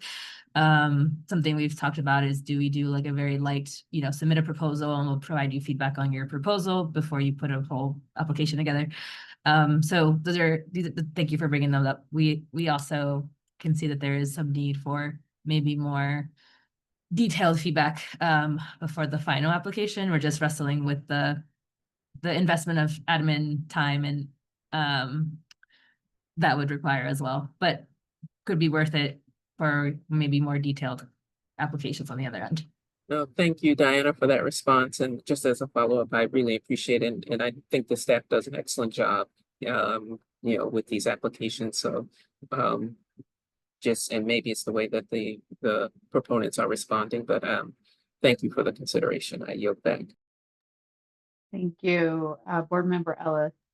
Yes, thank you. And I try not to take too much time here. And I do agree with board member Lattimore's question regarding the breakdown and how the fundings are being used, because I spent time looking at those financial sheets, and some just sort of you know, didn't give as much details as I would have hoped. So I'm glad that we're able to address a lot of that in the presentations. And thank you, Diana, for responding, because that 600,000 was what I was wondering about, given the fact that, you know, what we put out to the public was that we are willing to approve up to 4, not exceeding 200,000, so that 800,000 we don't even have in a pool of money. And so, you know, acknowledging what board member Lattimore had asked, and in terms of approving all of these, we're you know, well outside of that range of approving $1 million worth for all of these projects. So I am always in the mindset of flexibility. I know that in the past we have negotiated with applicants about offering percentage of the funding. So I would put that back to the floor. But my main question, and I'm not expecting the city to have an answer to this right now because you're still in the midst of reporting, but I am very curious if, you know, you have any projections on, you know, alternative compliance payments. I know we're not in here to make money or funding with respects to alternative compliance payments, but beyond the alternative compliance payment, I guess maybe the question is for Hannah or generally Diana, is there any palette from, you know, the city council or the mayor's office to further seed the Equitable Mission Investment Fund? So that is my question, and I'll put it back to Diana or Hannah or whoever would like to respond. Yeah, I can respond to that question. I will say there's no plans to add any additional funding to the Equitable Missions Investment Fund from operating dollars. That would have to go through the annual budgeting process. We just began our new fiscal year July 1st. And just frankly, the city's in a budget constrained situation right now. So I think it would be very challenging to get additional funds from operating, even for next year's fiscal year. That being said, we are expecting to receive alternative compliance payments this year with the first emissions compliance year for BERDO. We have not received any to date. We have not issued any invoices to date, but there are a number of buildings that we've completed full review of. They are above their emissions limit, and we are expecting that some, if not, maybe not all of them, maybe some will choose to buy RECs or apply for flexibility. But we do think that many will pay alternative compliance payments. I don't want to hedge on an estimate yet because there's still a lot of unknowns. But if it's, all of the buildings that we're tracking as out of compliance, which again, I don't think we'll get that full amount, but it would be like several $1 million that could come in this year. So I think, I guess just to, if I can share my opinion, I think it would be, wise to kind of keep the what was laid out by the board of expenses for this granting round. But if we find that we are, getting more money in than we expected or sooner, like I think we can have a conversation about what that looks like if we want to invite any projects back, something like that, to be able to support more of the projects that the board is interested in. Thank you, Hannah. So if anything, I will say that I'm in support of, an aspect of let's spend what's in the pool, because I just sitting there with, a couple $1,000s right now, I'm not sure how much can be done. I know the city staff has done a lot to utilize those funds as efficiently and effectively as possible. So knowing that the cap that we were aiming for based on what we decided was going up to $800,000 and we're close to 700, or matter of fact, under that, I'm willing to consider spending what is in the pool for what's left for right now. That's just my 2 cents. I'll turn it back over to the chair. Thanks. I just have 2 clarifying questions, and then I will hand it over to board member Faruqi. One is if the board's recommendation is to award more than the 600,000 that was announced in the application process, does the board have to take further action to authorize a larger award or a larger round? I think if I can chime in, I think the board would have to make a motion to increase the amount, make a motion and have a formal vote. So currently, what was approved was $600,000 for the 2026 application cycle. It seems like there's some discussion, but there could be consideration for increasing that budget to match funding for all of the applications. So right now there's shy of $700,000 that is available in the fund, even after you reserve for the $600,000 that was reserved for this year. And then as a reminder, the fund currently is also how we pay stipends for board members. So there are some things that are in flux, but that's sort of where it is now. Yeah. And I think if we were to fund all 5, I believe almost all of them requested 200,000. So we'd be looking at about $1 million. Okay. Which would mean that there would be about 300. Sorry, I'm going to do this wrong. 300,000 remaining in the fund. Correct. Right? Yes. Okay. And then my other question, Hannah, to your point, is if we were 6 months from now, because I remember this came up last year too. 6 months from now, there's a bunch of alternative compliance payments in the fund. We have more money and we feel more comfortable awarding a project that we don't award now. I thought there had to be a reprocurement, but it sounds like maybe we can, based on this round, we can invite them in for review without having a whole new competitive application cycle. Is that true? I would want to check with our grants team to know for sure.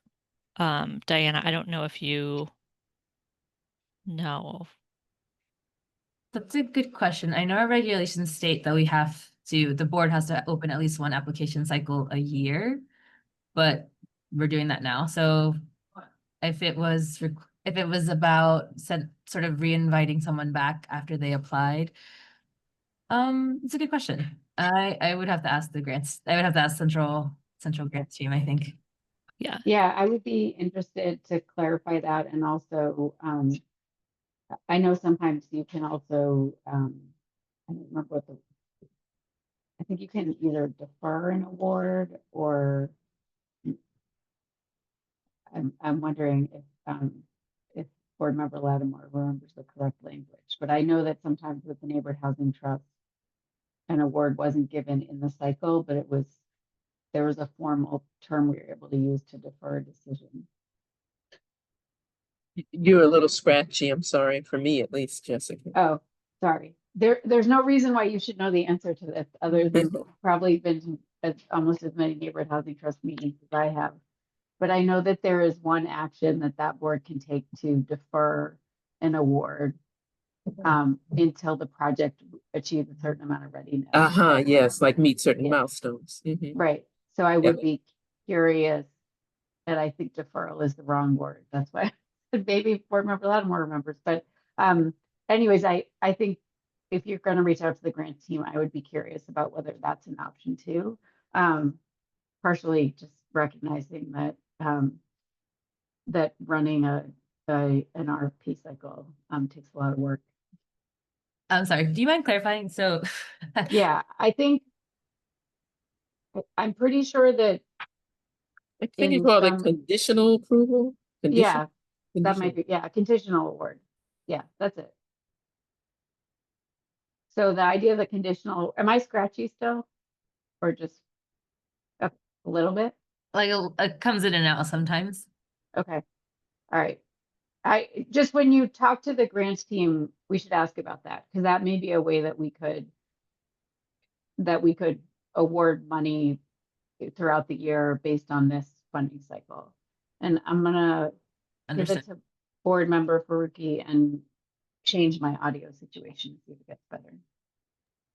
Thanks. Yeah, I agree with a lot of what has been said by my colleagues. I think I'm certainly open to expending more of the funding than the 600K, but certainly, if we extend the application cycle and allow some of the, I guess, the fourth and fifth applicants to be funded, even if it's a couple months from now rather than a year from now when they have to come back, that would, I think, be preferable to them as well. It's always a very hard decision that we have to make with these funds, but certainly I am very curious to hear updates about the alternative compliance payment collection as those become available, and I think that would certainly inform my decision about how much of the funding we expend. And then I certainly also, I think we can have a deeper discussion about the application form, like once this whole cycle is over, and that might be valuable as well. Thank you. Yield back. Thank you. Board member Ahmadi. Thank you, Madam Chair. I have 3 questions. Most of them are probably because I'm new to the board. So first question that I have is in regard to last year. What was the budget that we had and how many projects were awarded? Second question that I have is,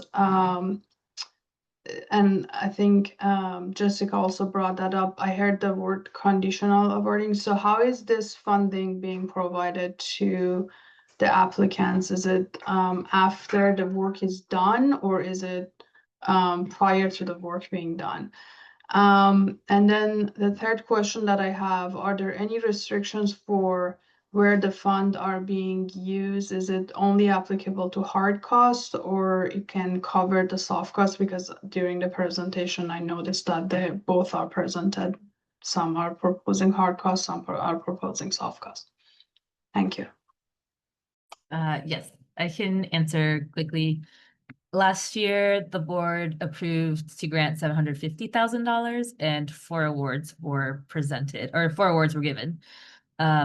So this year it's a little bit less money because we weren't quite sure how many alternative compliance payments were going to come in. And we wanted to ensure that the fund had enough funding to do at least two more rounds of the Equitable Emissions Investment Fund. Oh, I'm sorry, I already forgot your second question.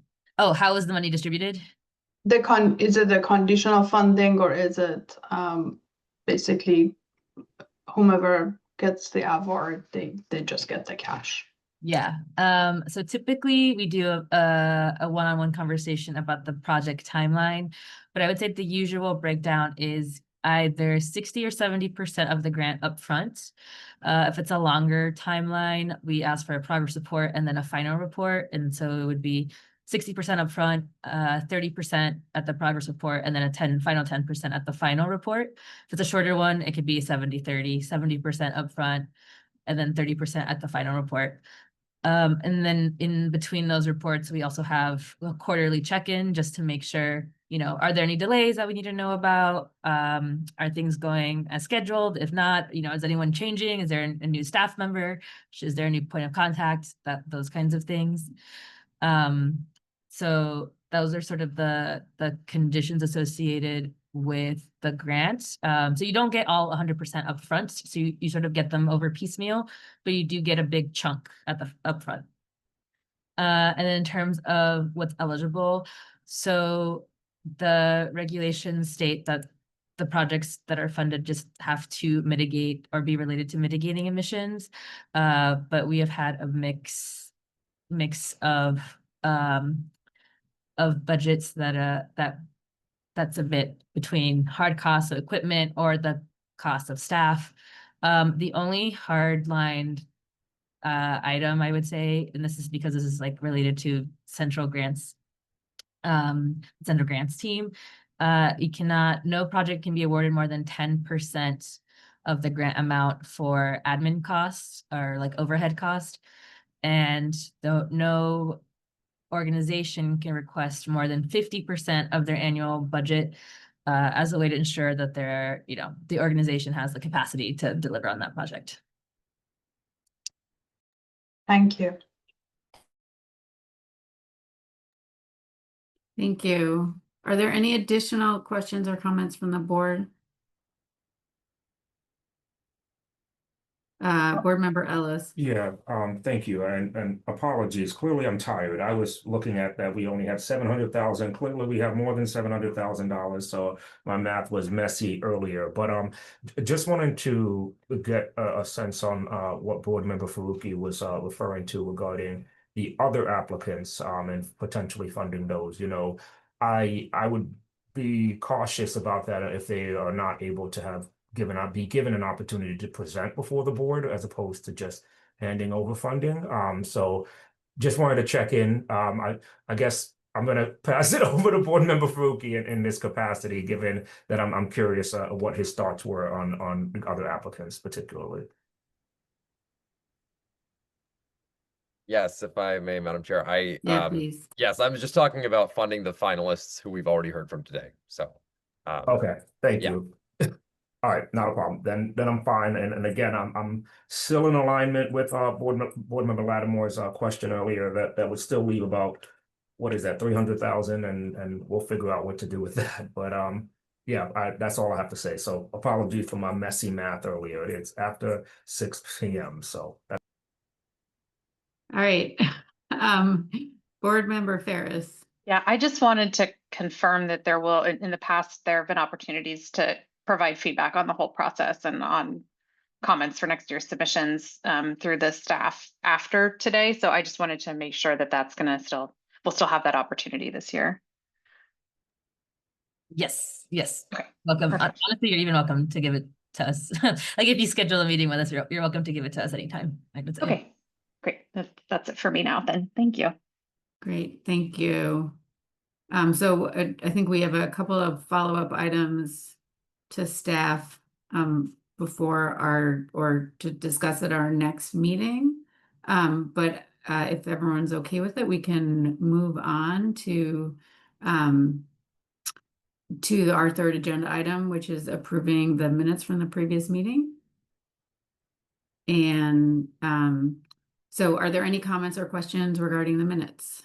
Motion to approve. Great, we have a motion to approve. Is there a second? second. Great. So those on the motion to approve the meeting minutes, board members may vote in favor, oppose, or abstain. I should say, because I don't know if I said it out loud, that these are the July 27th meeting minutes. Board members Ferris and Ellis were not in attendance at the last meeting and may vote to abstain. If you are in favor of approving the meeting minutes, you can either raise your real or digital hand or say aye. Aye. Great. Aye. Are there any abstentions? Abstain. Abstain. Okay, 2 abstentions. And I think that is everyone. So the ayes have it and the minutes have been approved. I will turn things over to Ziggy for administrative updates.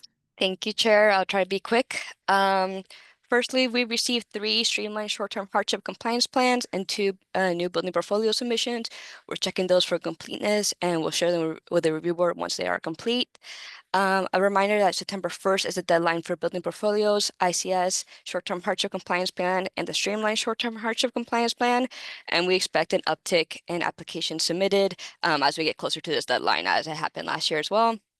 The reporting deadline was on August 15th, and a quick reporting update. So far, 73% of BERDO IDs have completed the reporting and third-party verification or have requested a reporting extension, and we'll do a more extensive reporting update at a later meeting. And then finally, we hosted BERDO Flexibility Measures Sprint Day on August 18th. And as a reminder, this is where building owners could sign up for like a 20-minute one-on-one session with the BERDO team to review their draft flexibility measures and get those questions answered.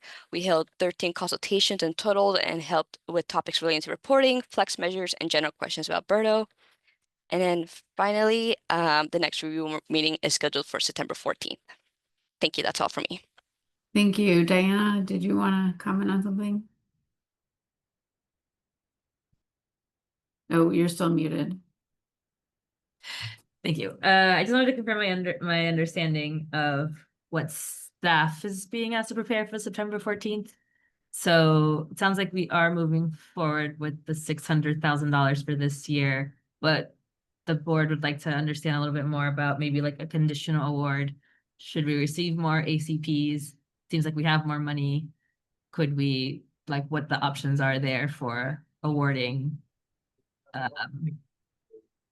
some of the other finalists that don't receive who are awarded from the original $600,000. Is that my understanding?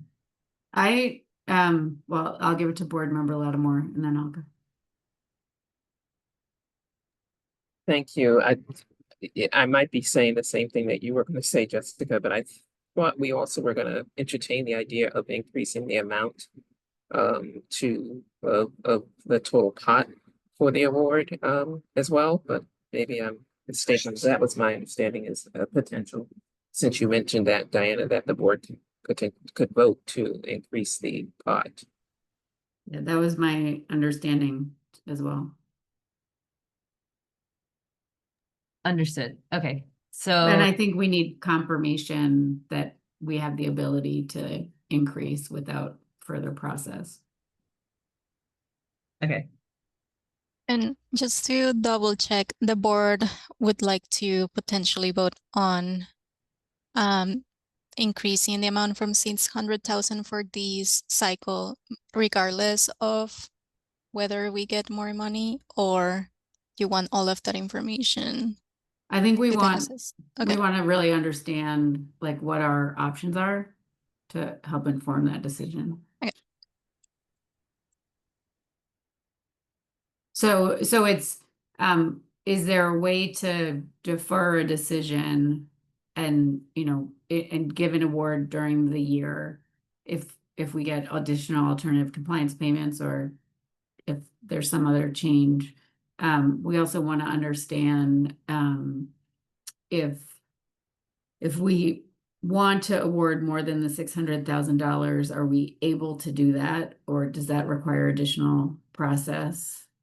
And then I would add a question that I think staff raised, which is that I think there's been some good and important discussion about potentially increasing the awards, because if we have funding and there are important projects out there, people want to consider it. But I know, Diana, that you also raised some concerns about other things that we need to use that pot of funding for. So I think it would be helpful to provide some information at the beginning of the next meeting about, you know, if there's 700,000 additional dollars, but actually 350 of them are already spoken for because of programs that we're doing or things like that. It would be good for the board to be able to see that.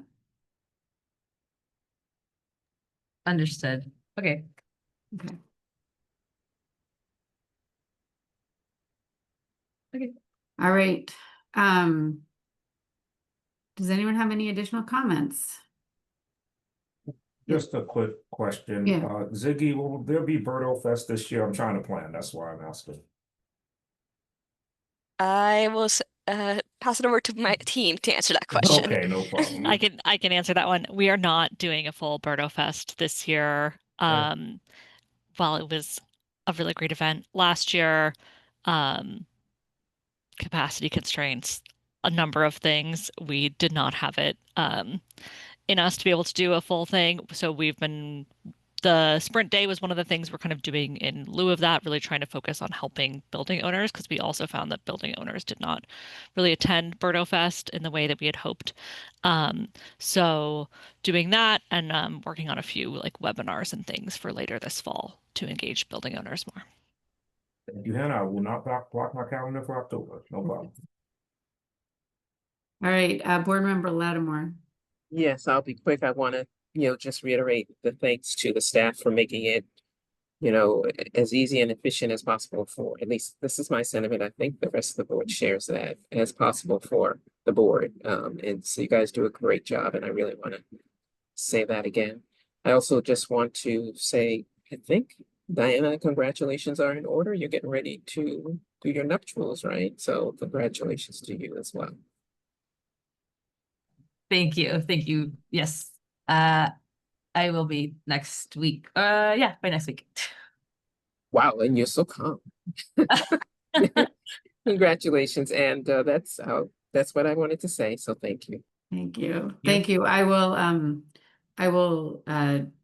restrain myself from offering a motion that we require wedding pictures in our first meeting in October in the slide deck, but I don't think anyone would object. So just throwing that out there. Second. And I will ask, is there a motion to adjourn the meeting? Motion to adjourn. Second. All right, Board Member Ellis, seconded by Board Member Lattimore. On the motion to adjourn the meeting, please say aye or raise your hand. Aye. Aye. Aye. Great, the ayes have it. Thank you, everybody, for your hard work and focus in this meeting today, and see you in a couple of weeks. Have a good Labor Day. Bye. Bye. Bye, everyone. Happy Labor Day.